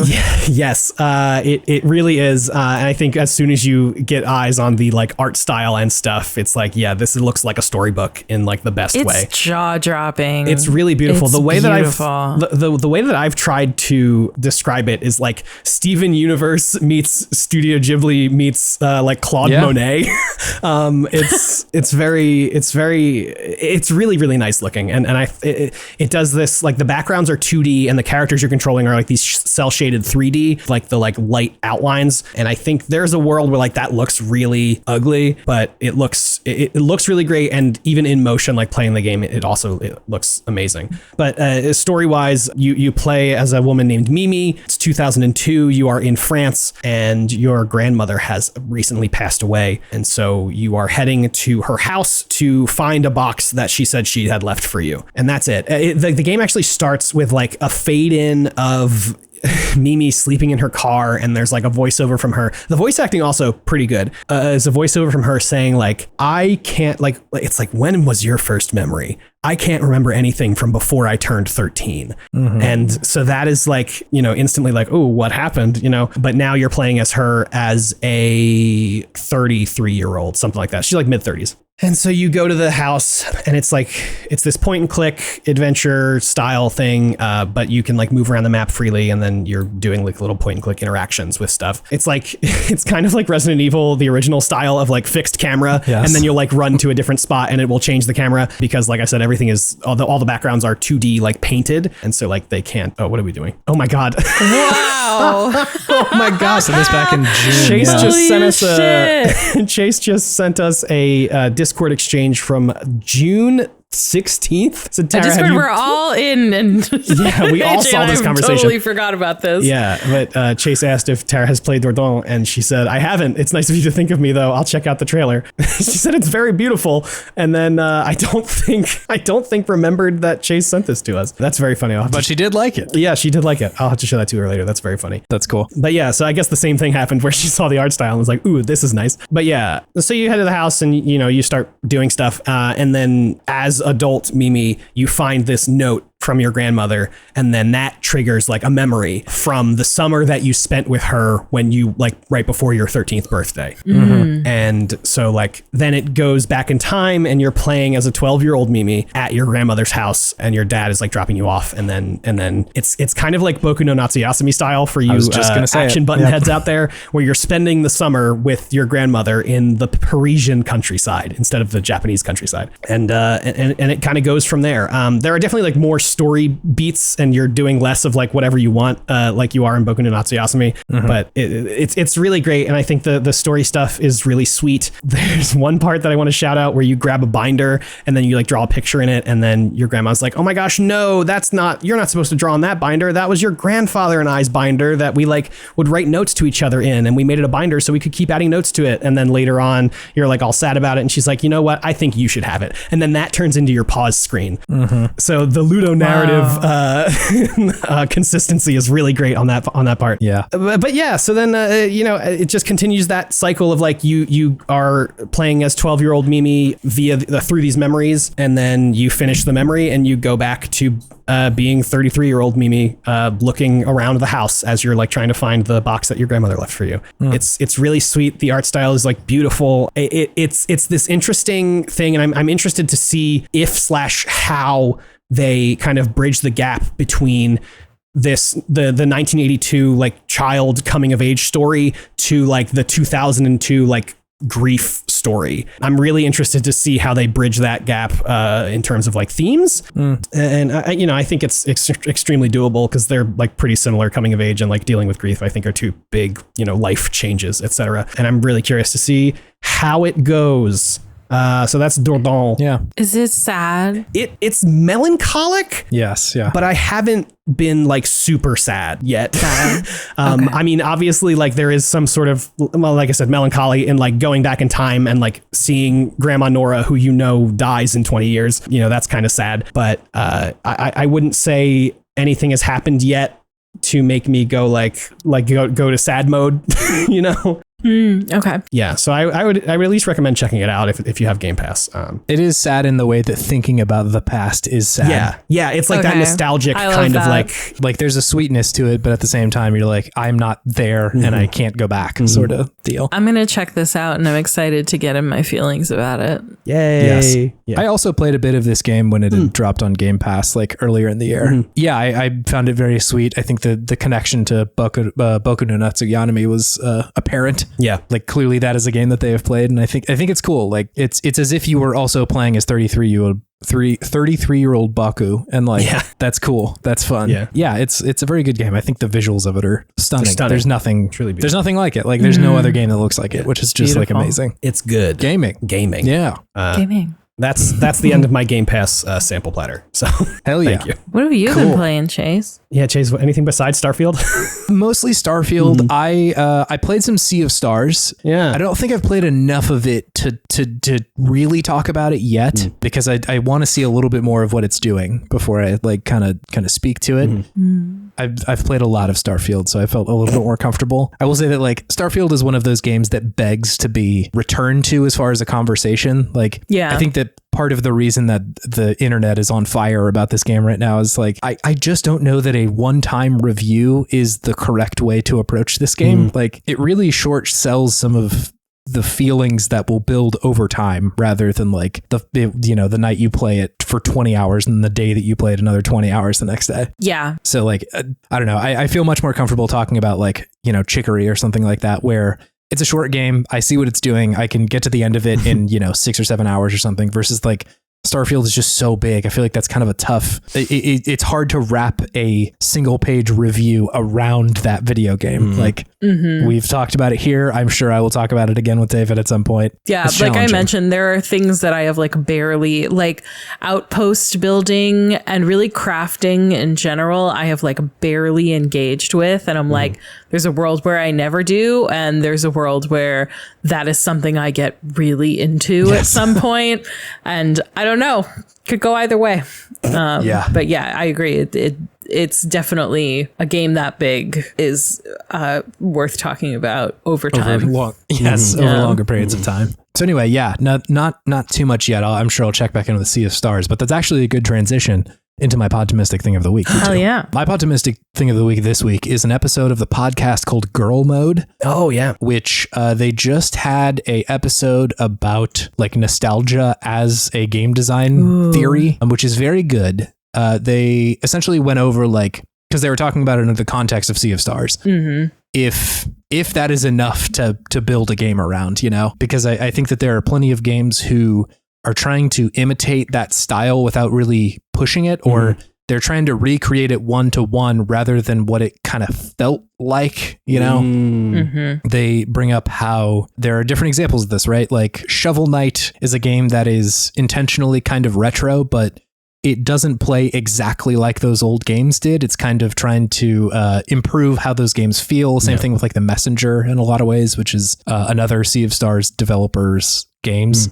Or how Stardew Valley is, for the most part, Harvest Moon, but they just updated it because no one else was doing the game. Like it's tough because in that case, like you're just kind of making UX updates, like user experience updates, but that game is also amazing. So like how do you balance those two? Anyway, point being, I would recommend checking out that episode. It's really good. They both have a very good understanding of like games and how to talk about them. That they have some hotter takes than we do, I will say, but like in a fun way. It's very good. Video game pessimism. I've listened to Girl Mode, and they definitely have a very critical lens, and not in the way that they're like being negative about the game, but in that they are examining it like as a from the lens of like media criticism. So it's got that kind of feeling to it. Good show. It's good. It's a good podcast. I had to check that out. Do either of you have something fueling your sense of Podtimism this week? Yours senses. You use his senses of optimism. Yeah, good characters.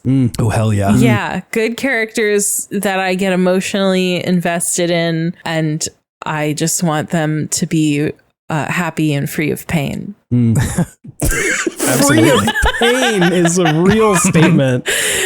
Yeah. Wow. Sometimes the feelings are strong, you know? Yeah, no, there's been some very good characters in Starfield. I got very attached to Barrett over the course of his companion quest. Definitely there was a moment where I was like, if I were playing, like if it were me, I would romance him. Kit's not into that. She's too young for him, really. But it's funny, they do try to force the romance. They're like, are you sure you don't want to romance this character? My God. Yeah, it's great. But yeah, that, and also Baldur's Gate 3 has some great characters. And yeah, just so many good video game characters out right now. They're really crushing it. Go cry over them with me. Yeah. I mentioned when Starfield came out, I mentioned to my wife and some of our friends who would ask like, hey, what's up with this Starfield game? I was like, oh, it's the, space game and you can explore, and I can't wait to figure out who I'm going to kiss in this game. And they were all like, what the fuck? Like, you can kiss people in video games? I'm like, yeah. Oh, you can do more than that. Oh man. Yeah. I was like, I have some good news for all of you. There's lots of kissing in video games now. Wow. There's video games that are all about kissing. Just only about kissing. That's the whole thing. Wow. AJ, Podtimistic thing. Yeah, my Podtimistic thing this week is a really busy UI that you come to understand. Oh no. God. Okay. This is such an AJ thing. I know it is. Okay. But look, I love, like, in Starfield, even it's like minimally busy because it is like a AAA game that they want you to like understand what's happening. And there's a whole bunch of stuff you don't actually have to even look at on that HUD. Yeah. But I love that sense of immersion where, like, if you are playing the game, you know that like you don't need to pay attention to, the stuff that's in like the northwest and northeast quadrants of your screen it's on the HUD or whatever. But like if you just kind of like glance at it, you're like, oh wow, this like looks like a really complicated thing, whatever. Or even like I guess practically there is that like space on your speed meter that is like that little white line that will like is where you can turn best or whatever or something. Like coming to understand stuff like that, I think is a really great feeling. I'm thinking specifically of Elite Dangerous, which is what I want the flying in Starfield to be, which is just fully a space flight sim. So it's like I understand that that's not a reasonable expectation to have, but like everything on that HUD in Elite Dangerous like you do need to keep track of, and like getting to the point where like I know exactly what I'm looking at, and like I can especially on console, you need to hit like a combination of like the left bumper and Y and then like two directions on the D-pad in order to get to certain menus, because this was originally a PC game where you had the entire keyboard at your disposal, and so you really feel like you're doing some shit when you're just like going through the like where am I going menu, and then you like choose a ship or a planet or whatever. I love that feeling. It's Citizen Sleeper also really gave me that feeling, and that is like really boiling it down to like the most AJ thing, because Citizen Sleeper just is a board game video game, and coming to understand like what all the symbols and like bits and bobs all over that screen mean is just really satisfying to my fuzzy little brain. So thank you. I love a busy UI. But specifically coming to understand a busy UI, okay? Not just like an unnecessarily busy one. Yeah, when you're dialed in. It does feel good. Exactly. Yeah. I press select on the Xbox controller so often to try and get to the map in Starfield. Yes. Oh my God. Constantly pressing the wrong buttons in that game. Yeah. I just sent the two of you an example of the UI in Dynasty Warriors 9, which is impenetrable. Oh wow. Look at all that. Oh God. Look at all that. It's horrendous. Now see, I think this is different from what I mean. I think I'm more into like a diegetic HUD UI and less like the pause menu is a fucking mess. That makes sense. Yeah. Nothing you're doing in Dynasty Warriors 9 is that complicated. I have no idea why it's like this isn't necessary. They didn't need to do this. No, they really so funny. Wait, what are those arrows? There's arrows over there on the right. What are those arrows? Dude, I have no idea. I opened this menu and I said, nope, I'm not going to pay attention to this, and just played a different part of the game. Wow. Collect licorice root. Oh my God, I love video games. This reminds me of the first time I did 13 Sentinels battle, and there was so much happening on the screen. I was like, it was like if you had brought a pilgrim to modern day Times Square. Like that's how I felt. Big love for that UI. Big love for that UI. Yeah, it was parsable by the end, but yeah. Well, cool. This seems like a good time to move on to our main thing. Whoa. Kim, Yeah, that means Thanks it's for time. hanging out. Thank you for having me. I didn't play Bomberman because I was playing Starfield. So it's time for me to go play more Starfield. Yeah, I was about to say, you're more than welcome to hang out, but I sort of suspect another 45 minutes of watching us talk about Bomberman is not nearly as cool as beating Starfield. Yeah. No offense. I'll listen to it when the pod comes out. Oh my gosh, sure. wow. Probably while playing Starfield. Probably. Well, cool. Thanks for Kim. coming and hanging out. Definitely appreciate your voice and your presence. Yeah, love to be here. Love to talk at you about games. Is there anything you want to shout out before we let you go? Where you are on the internet? Any podcasts that are in the hopper just waiting to get made? No comment on that, but Frog of the Week is my only project right now. Go listen to some frogs. Find me. I'm on Blue Sky now. I think it's Kimmy's.bluesky or some shit. I don't know. Something like that. It's Kimmy's on Blue Sky. That string of numbers or letters and dots is so hard to remember. It's too much. And Kimmy's on Tumblr. Find me or don't. I don't care. Or don't. Whoa. Either way. Thank you for coming on, Kim. We appreciate Kim. it. Thanks for having me. Bye. Bye.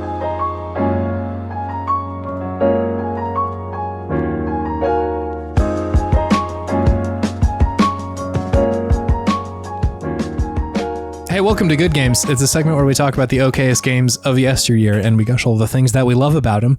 Another AJ suggestion this time. I'm feeling absolutely spoiled. Able to choose 2 games within a month or so. Absolutely flattered that you allowed me to choose. Of course. Guest rights. Yeah. This time you had suggested Bomberman Hero. Yeah. I went through the drawer I have of all my old N64 games because I wanted to pick something that was pre-2011 this time. Sure. And Bomberman Hero stuck out as a game that I really, really loved as a child and wanted to see how okay it remained. Sure. Okay, cool. Yeah. Which we'll do now. But can I hit you, AJ, with a few hot stats about this game? I would love for that to happen. Cool. Hot stats. Okay, so Bomberman Hero came out August 31st of 1998. Wow. A couple years into the N64's life cycle there. Almost exactly 25 years ago. Oh, yeah, true. Wow. Yeah, you're right. Wow. Happy 25th birthday, Bomberman. 20, rent a car.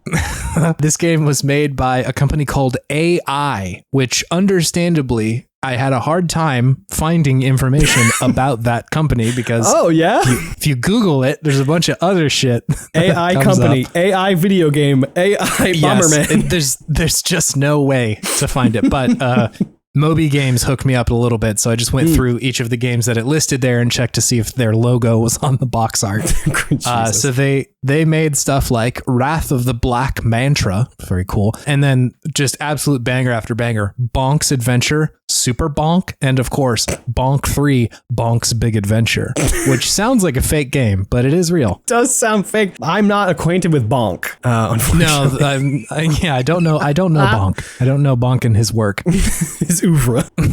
I do have a review of Bomberman Hero from the outlet Mega Fun. Oh, this is a new one. I've never heard this one. Yeah, Jeux Video didn't do a review of this one, but instead we have Mega Fun this week. I have taken their review, which I think was in German. I've run it through Google Translate a number of times, one language into another, to mangle it, to get an artist's interpretation of this review. Which I will read for you now, AJ. Bomberman also offers bombs. Life is more fun if you choose a new hero. There have always been many inspirational songs and games on this track. Great graphics and classic Bomberman sounds create a fun atmosphere. But people often want a new brand. When you arrive, you have to go through 3 steps. I wanted to do this without solving the puzzles of old anime or RPG games, but unfortunately, I'm running out of time.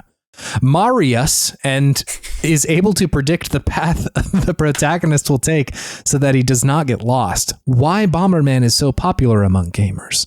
Verdict: Bomberman Heroes always provides fans with state-of-the-art technology to fully run and fight during matches. We gave that an 81 out of 100. That's pretty good. That Yeah. was all over the place, asking questions, proposing things, and then not resolving them.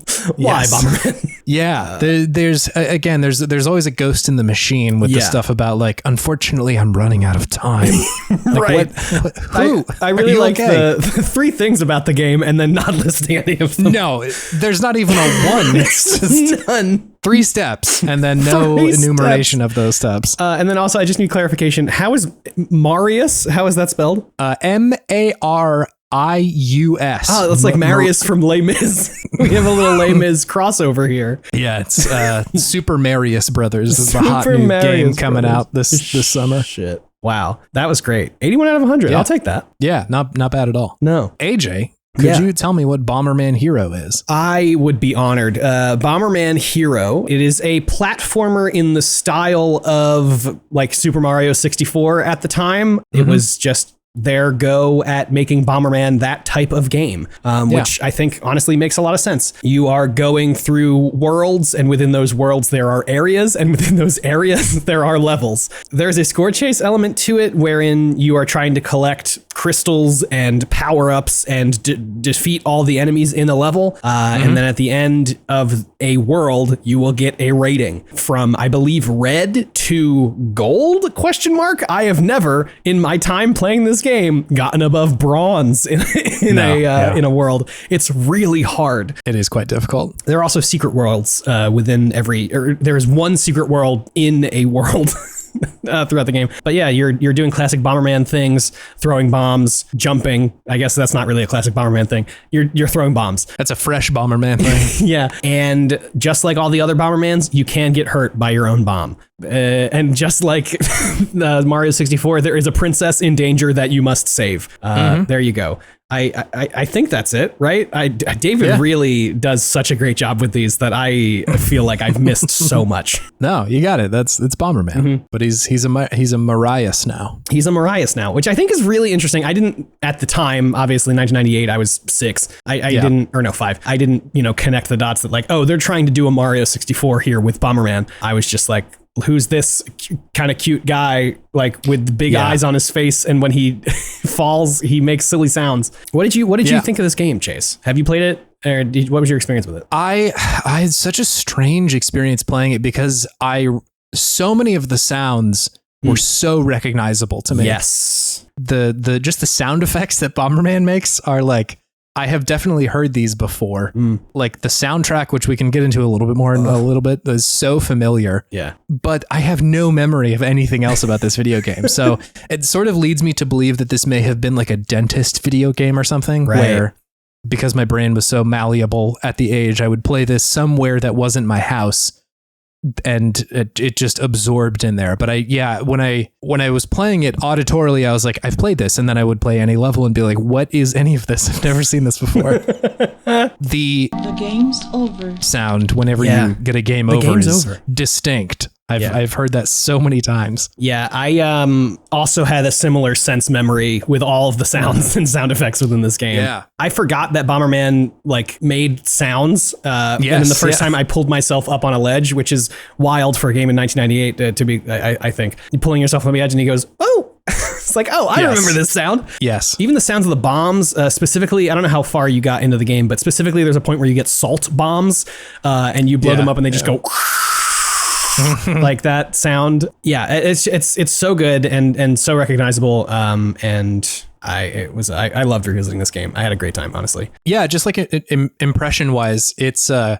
It's a fun game. I think there are parts of it that I enjoy quite a bit. They are definitely living in the shadow of Mario 64 in a lot of places. Definitely. Down to like the first level is so similar to the outside of the castle in Mario 64. Like the way that it is trying to introduce mechanics to you. There is no music. You're just kind of out there with like this picturesque area where you can, figure out how to play the game. And then, just like the way that the game feels very Mario-y. And I will say that like the responsiveness is pretty good. Like I felt like I knew where I was going to jump most of the time, which isn't something I can say for a lot of platformers from that era. Yeah. I was very surprised at how well I was able to aim the bombs sometimes. Like I would be spot on with some of these bomb tosses. And I'm like, whoa. Yeah. It's wild. Especially, I had the same experience. Yeah. I was wondering if maybe they were applying some kind of like auto aim or something. Yeah. Maybe, but I don't know though. I don't know what the capabilities for that are in 1998. Did you emulate this on your Steam Deck, or was it a different? So I tried Steam Deck first, and it just like was getting half the frames that it needed to. So I played this on my computer instead, which ended up being fine. Oh, nice. I did break out the N64. I bought a Nintendo to HDMI converter because apparently I learned this, the SNES, N64, and GameCube all have the same AV output plug, which is a proprietary like circle with a little bump on the top that just Nintendo has. And so I bought one of that. So I played a little bit of Animal Crossing as well, but that's not what we're here to talk about today. They did yell at me for being gone for 175 months, which if you do the math is 15 years. That's so wild. It's very funny. Anyway, so I played it on my N64. I was worried because the first time I played it, I played for like 15, 20 minutes, and then my N64 would just like got stuck in a boot loop, and it would just shut off and turn back on and shut off and turn back on. And I think what is happening is if I leave it plugged in, it gets too hot and it overheats. Oh boy. And so I have to unplug it between every play session. Today I played for like an hour and a half straight, which was great. But I was really worried that I wasn't going to be able to like really commit the time to it. It still feels good. I have to say the plastic thumbstick on the N64 controller really leaves a lot to be desired. It is so slippery and it's hard. Yeah, it's hard and it hurts. But yeah, it did what it needed to do. There's also the little like the valleys in the controller like housing of the analog stick of the N64. So there's sometimes I need to be between one of those little like divots in there, and the controller itself is like, no, you've got like 8 or 16 positions you can be in. Yeah. Which is strange, but I will say when those controllers are new, they feel pretty good. It's very smooth when you're moving the analog stick around, but like there are very few of those anymore, so they're pretty janky at this point. How far into the game did you get? I got beyond the first world, so the second planet, Primus Star. Yes, Primus Star. I beat the first boss and then saw that the game was like, all right, here's the loop again. Yeah. There's a lot of levels in this. There are so many levels. I was like, I am excited to start a new save and play through the game for video game Podtimism. And then I realized that the first world, or the first area has 5 levels in it. And then there's 3 areas within the world. Yeah. It's a lot. It's wild. It's not a bad thing because the levels aren't long by any measure. You can usually beat them in like a minute or two, especially if you like don't bother fighting anybody. You can kind of just run through it. Totally. But yeah, there's a lot of them, which I think it feels like that is part of the game's selling point, because a lot of them have like you get a vehicle kind of that Bomberman turns into. Bomber change, if you will. I love that cutscene. Like I forgot that was in this game. And the first bomber change cutscene like actually made me yell at my TV. I was like, oh my God. Cause he yells out loud, bomber change. And then like puts a propeller on his ass or whatever. It's great. It's so good. It's very anime of them, like really the way that it's framed, the like explosion that happens in a single frame behind Bomberman when he finally like puts his arms up, like, here I am. Oh, I'm a boat now. Yeah. Oh, it's so good. Speaking of anime, Nitros is the recurring villain throughout, is this little blue, also looks like Bomberman, but if Bomberman had like a beak coming off of his forehead, and then does, as a matter of fact, have the Dragon Ball Z like power scanner come out before he starts the boss fight with you. Yes. So anime. Very, very good. Nitros looks a lot like Pharah from Overwatch. Yes. Oh my God. Like similar kind of color scheme, and like it's got the eagle or bird motif throughout. Yeah, that's like the first boss that you run into, which is the one that I fought. Yeah. Again, I'm just convinced it's a dentist game, because I remember like so many of these bosses, so which leads me to believe that like somebody beat it.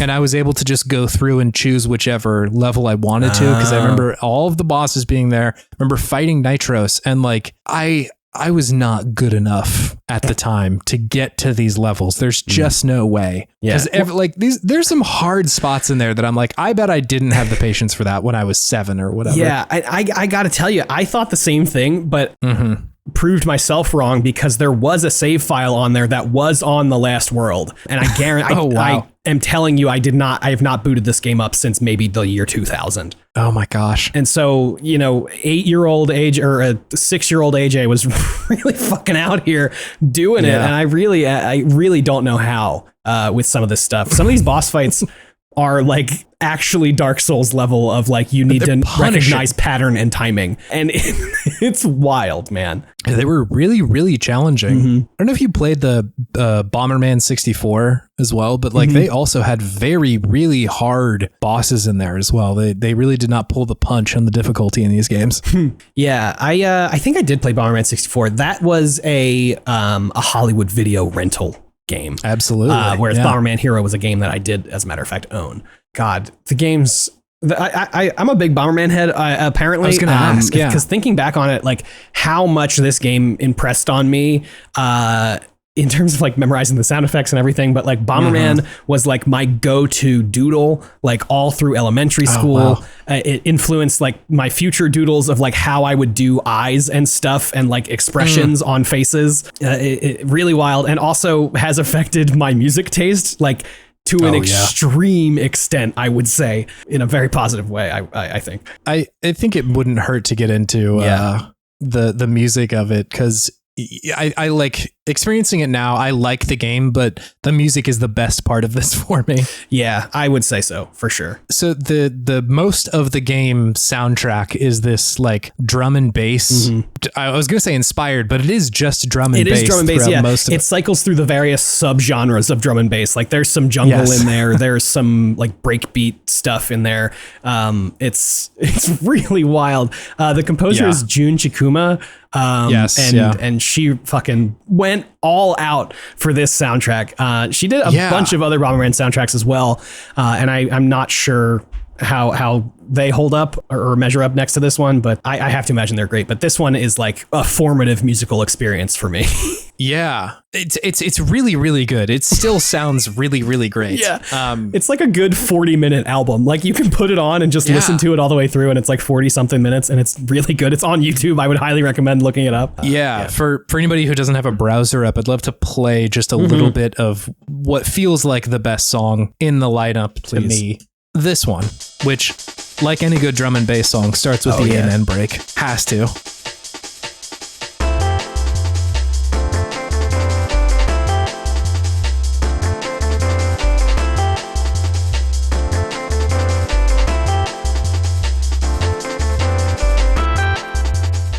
It's really, really good. Yeah, it's like elevator adjacent, like Muzak adjacent, but the the drum part in the background is just fully drum and bass. It's so good. And this is like the first world. This is the first world music. Yeah. This is what you're introduced to the game with. I like the way every part of it sounds. Like the instruments all sound really good. The melody is exceptionally simple, but does it. Like, that's all I need. Yeah. It, like, there is a wistfulness about it that I think encapsulates a lot of the world design of Bomberman in this game too, where like a lot of the levels you are in this like kind of shiny futuristic area that is just in a nearly Sega blue sky adjacent skybox, which is so strange and cool. It's very good. I'm obsessed with this song. I'm mesmerized by this right now. I'm sorry. Yes. I'm trying to form coherent thought, but it's just so good. Yeah, it's really incredible. Like, I have listened independently. I have listened to that soundtrack over the last few years after I remembered that it existed. And it's great work music. It's just like really good. Yeah. I really like the boss theme for Nitros. I think that's a really great track as well. They're all really good for different reasons. This is one of those things that happens to me when I really like a thing is I can't articulate anything besides like it real good. It's good. So it real good. On the Wikipedia for Jun Chikuma, there's like a list of games she worked on, but then there's a section just called musical style, which just says her soundtrack for Bomberman Hero features drum and bass and acid techno styles, heavily incorporating fast breakbeats and sub bass lines from the former genre. She has stated in interviews that she approaches her music with the philosophy of art suprematism or absolute music. This was the exact same thing I was going to bring up. Please. Do you know what this is? I hadn't heard of this before. So it's this like idea that dates back to like 1913 as far as just like the idea in art. Yeah. And it is the like theory that under this way of making art, the things that will be produced are liberated from like the preconceived notions of art, like the symbols that we've come to understand. Okay. And put simply, I read somewhere that this is a little bit easier of a way to understand it. It's based on artistic feeling rather than symbols. So they are trying to convey feelings rather than ideas, which is, I feel like you could definitely split hairs and be like, that's all art. But I understand what they're doing there. And I'm sure we'll come up when we talk about Kingdom Hearts again, because like Kingdom Hearts feels very similar to that, where if you look at it too hard, it starts to kind of come apart, but you can feel it very easily in the same way that I think listening to the like wordlessness appreciation of it, I think is appropriate because it's just good. Like it's just good. I think the way that she's making music is just like, I want to make it good. I'm trying to convey a feeling here. And I think that one specifically really does. Like I really understand the thing she's trying to convay in the soundtrack there. Yeah. Well, God, what else is there to talk about with this video game? Yeah. Because I could just sit here and go, it's really good for the next 25 minutes. Yeah. I just want to mention too, drum and bass is so good. It is so good. It's not a genre I would predict that I would be into, but like there's so much of it that is nearly identical to itself, but still amazing. Yes. Like it's almost all songs in that genre use the same fucking drum beat. Yeah. But it's just amazing. That's yes. Gotta use the amen break. Gotta use the amen break. I think in terms of story for this game, you know, I think, okay, it's pretty simple, but I think it goes harder than it really needs to in terms of like proper nounage. Yes. Like there's the kingdom of Garradin, which the princess, I'm not sure exactly how to say it, Million, it's like Jillian, but with an M. Yes. Has stolen the 4 discs from Garradin, which they need to resurrect Lord Bagular, which is just a really great name. And to get through the worlds, you need to fight the 4 devils of Garradin, which are just the final bosses of every world, but they're called the 4 devils, which is very funny. It's so good. There's like, you didn't get this far, but you at one point rescue Princess Million, and then, you know, you fight the boss and she's like, oh my gosh, thank you so much. Like, give me the discs and then we'll be good. And then you give her the discs and she's like, haha, surprise, I'm actually an evil person, and then transforms into like an evil cat lady or whatever. The real Princess Million is still held captive. And so then, like, you know, you have to fight that thing, but then you have to go to the final world to rescue the actual real Princess Million. But they do, as a matter of fact, resurrect Lord Bagular, which I think is so dramatic and like is kind of like very anime. Yes. And it just like in a way that I feel like it didn't need to be. Like even with Mario 64, like Bowser kidnaps Peach, period. Like that's it. And like it didn't need to be deeper than that, but Bomberman said, no, we are going to be deeper than that, and Bomberman's going to have voice lines, which Bomberman does reply. The first thing Bomberman says is okay in response to somebody be like, hi, welcome to the training thing. We're going to train you. And then Bomberman just nods and goes, okay.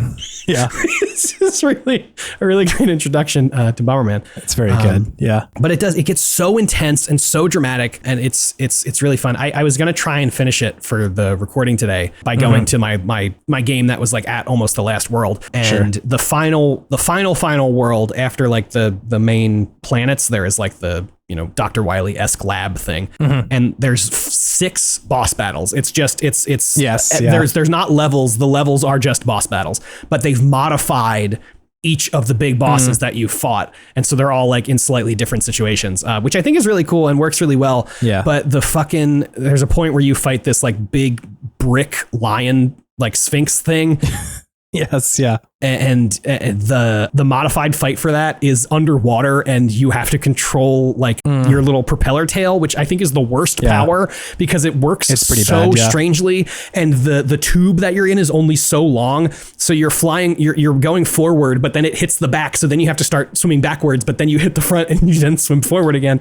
Meanwhile, it is shooting torpedoes at you at the like fucking most buck wild fast pace, unreasonably fast if you're not doing the exact movements the game wants you to do. It's so difficult. So I got there and I said, I'm actively having a bad time, so I'm just not going to do this. I watched somebody beat this game today, and they had trouble at that spot. It's mad, dude. It's mad. Something I do really like about Nitros, he comes back at every world, and every world his area is like just this big, you're in the middle of like a swirly space or whatever, and you're on this like 11 by 11 thing, and there are different symbols on the ground, and his move set is to stand on those symbols and then do whatever that symbol is. Yeah. So I think that's really cool. And every time you fight him, there are more symbols on the ground and like also just like spots that will just straight up electrocute you. And so I think that like escalation for that character specifically is very fun. And then after you defeat him the final time, it turns out he was a brainwashed bomber base trainee. Wow. Oh my God. It's just like another thing that's like, it didn't need to be this. Like it could have just been a Bomberman like platforming arcade game. And for like all intents and purposes, like that's what it is. But the story is, and the cutscenes are absolutely over the top, and just it's just so much fun that there is such a considered story for this game. I really love it. I really love it. You really don't get a lot of story in games of that era, right? That are very like tangible at all. Like, and a lot of it relies on like you reading the manual too to understand like what is going on in the video game. So it is fun that they're doing a little bit more than they needed to there. Speaking of considered games from 1998, Metal Gear Solid also came out that year. Sure. Yeah. Which I think explains why that game has had the life that it has, because it was in 1998 talking about like nuclear dearmament and mutually assured destruction and everything. I don't want to talk about Metal Gear Solid, but when I played that game in college for the first time, I was like, a game in 1998 has a story like this? Shocking. What is going on? But I had similar feelings playing Bomberman Hero today. A game in 1998 is as anime as it is.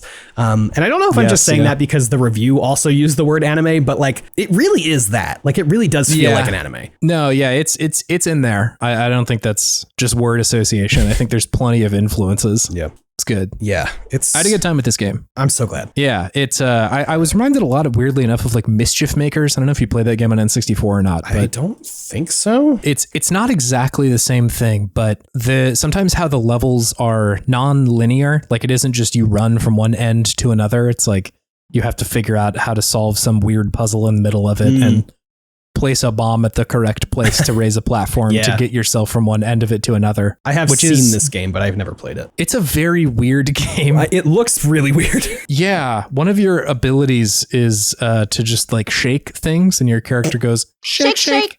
And that's like a big deal in the video game. You guys talked about this on the show, didn't you? I don't remember if we covered it in its entirety, but we've mentioned it before. I also know that Stephen Hilger has played this game. So that might be. I just remember hearing somebody say shake, and me having to. Okay, yeah, it was into the aether because I remember having to Google. Yes.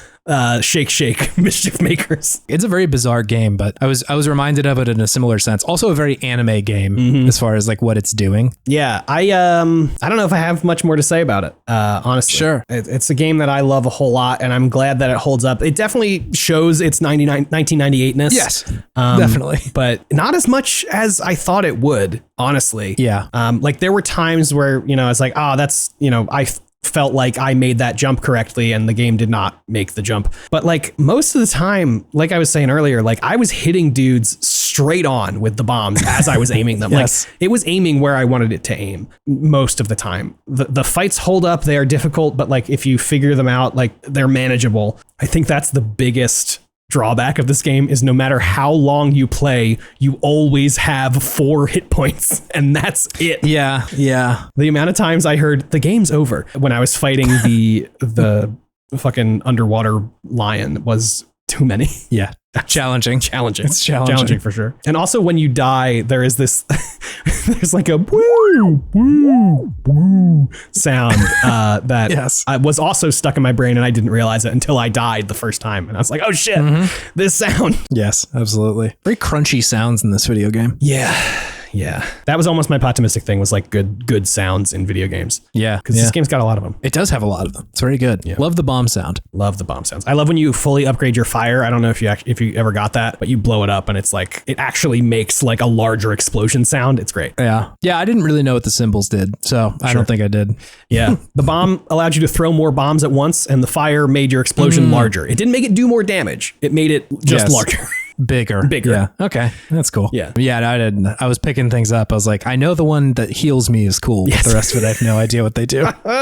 Yeah, the game is good. I had a good time. Like you said, I think there are parts of it that you can definitely tell that this was made 25 years ago, but it's good. I like it. I think you could totally make a similar kind of game in 2023 and it would be fun. It would be totally cool. Totally. Video games, they're good. Video games. Yeah, they're good still. This one specifically too. Yeah.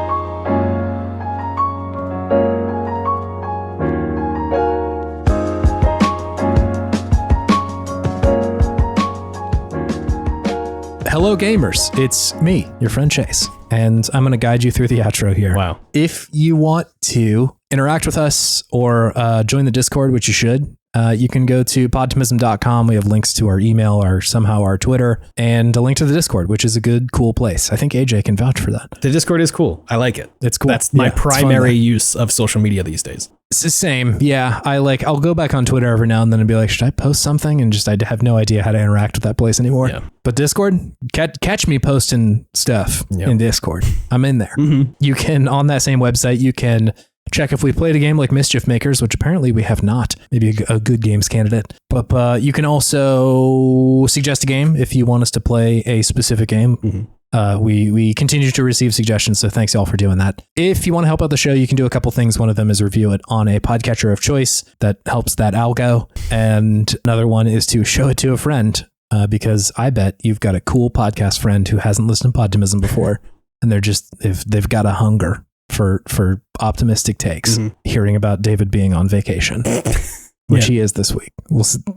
Thanks for letting us do this one without you, David. Yeah, thanks, David, for giving me your seat. What else? I think that's mostly it. Scout out of the week. Thank you, Scout Wilkinson, for the use of our theme song, Departure. No, thank you to Montaigne for the My Brother and Me soundtrack. It's really good. No, thank you, Scout, for our podcast. Wow. You did a great job with it, and it's very good. Thank you, listener, for listening to this podcast. It's a great honor that you have done us to listen to it, because there's a lot of podcasts and you don't have to listen to this one, but you did. So thank you for doing that. Also, wait, a new fresh one. Thank you to The Worst Garbage for having us on the network. Yes. Love to be here. It's very good. Very excited to hang out. And I always love hearing that stinger at the end. Me too. It's very cool. Now we're no longer in legal trouble whenever AJ comes on our podcast, or Kim, either one of them. Yeah, I don't have to illicitly plug the secret forum thread for Podtimism anymore. Yes. They're a full channel now, baby. Yeah, now we're all up in there. So thank you. Yeah. AJ, do you want to do any shout outs of your own, or tell people where they can find you on the internet? Yeah, I mean, I produced Frog of the Week with Kim. That comes out on Mondays. I also produce Into the Aether, a low-key video game podcast that comes out on Wednesdays, also on the Worst Garbage Network. I'm also, currently looking for work. If you're making a podcast or want to make a podcast, I'll help you start it up. I will help you produce it. I'll do whatever you want me to do in regards to your podcast. If you want to follow me online, I'm at AJ Folari everywhere, but I don't really post anywhere except maybe Blue Sky sometimes. Yeah. But like we said, I'm on the Discord most of all, just hanging out there, posting takes. I only post takes. I never have conversations there. It's only takes all the time. You say a thing and leave for hours at a time. Yeah, that is also true. That is actually a thing that I do. I will say something, and then if somebody doesn't reply to me, I will directly reply me. I'll probably miss it. So if you're one of those people who turns off the ping notification for replying somebody, don't do that for me, because I won't see the message probably. Anyway, so that's where I am on the internet. Yeah. And hey, if you want to start reading the Malazan Book of the Fallen series, my podcast 10 Very Big Books is over, but those episodes will be there for your listening pleasure, if you need a companion through the Malazan Book of the Fallen, a series that I would recommend. It's 3 million words, 10 big books, but they're good. At the end of it, I thought that was good. And after 3 million words, still thinking it's good, I think is an achievement. Yeah, that's impressive. I wouldn't like a lot of 3 million words, but that's impressive. Yeah. If you're an ebook person, you can get all of them for $17 on the Humble Bundle right now. Wow. Yeah. That's impressive. So check that out, humblebundle.com. It's the Malazan, it's a Malazan specific bundle. So just look for that. Yeah. Anyway, that's all the places you can find me. Yeah. Sick. Cool. Thank you for coming on. Thank you so much for having me. It was truly a delight. Yeah. I have some video game wisdom for us. Please, AJ. If I could drop it on you. What's your video game wisdom this week? If you're going to write a soundtrack for a video game, do it with the philosophy of art suprematism or absolute music. And also just make it a drum and bass soundtrack because it's good. Yeah. Listen, God of War.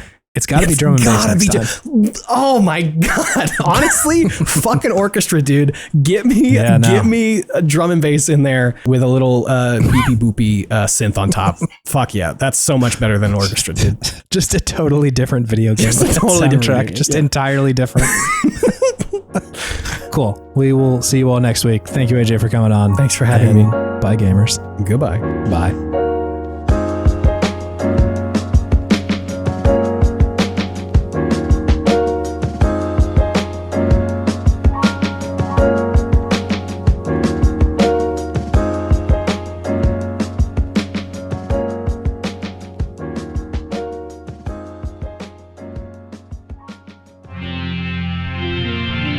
TWG, the worst garbage.online.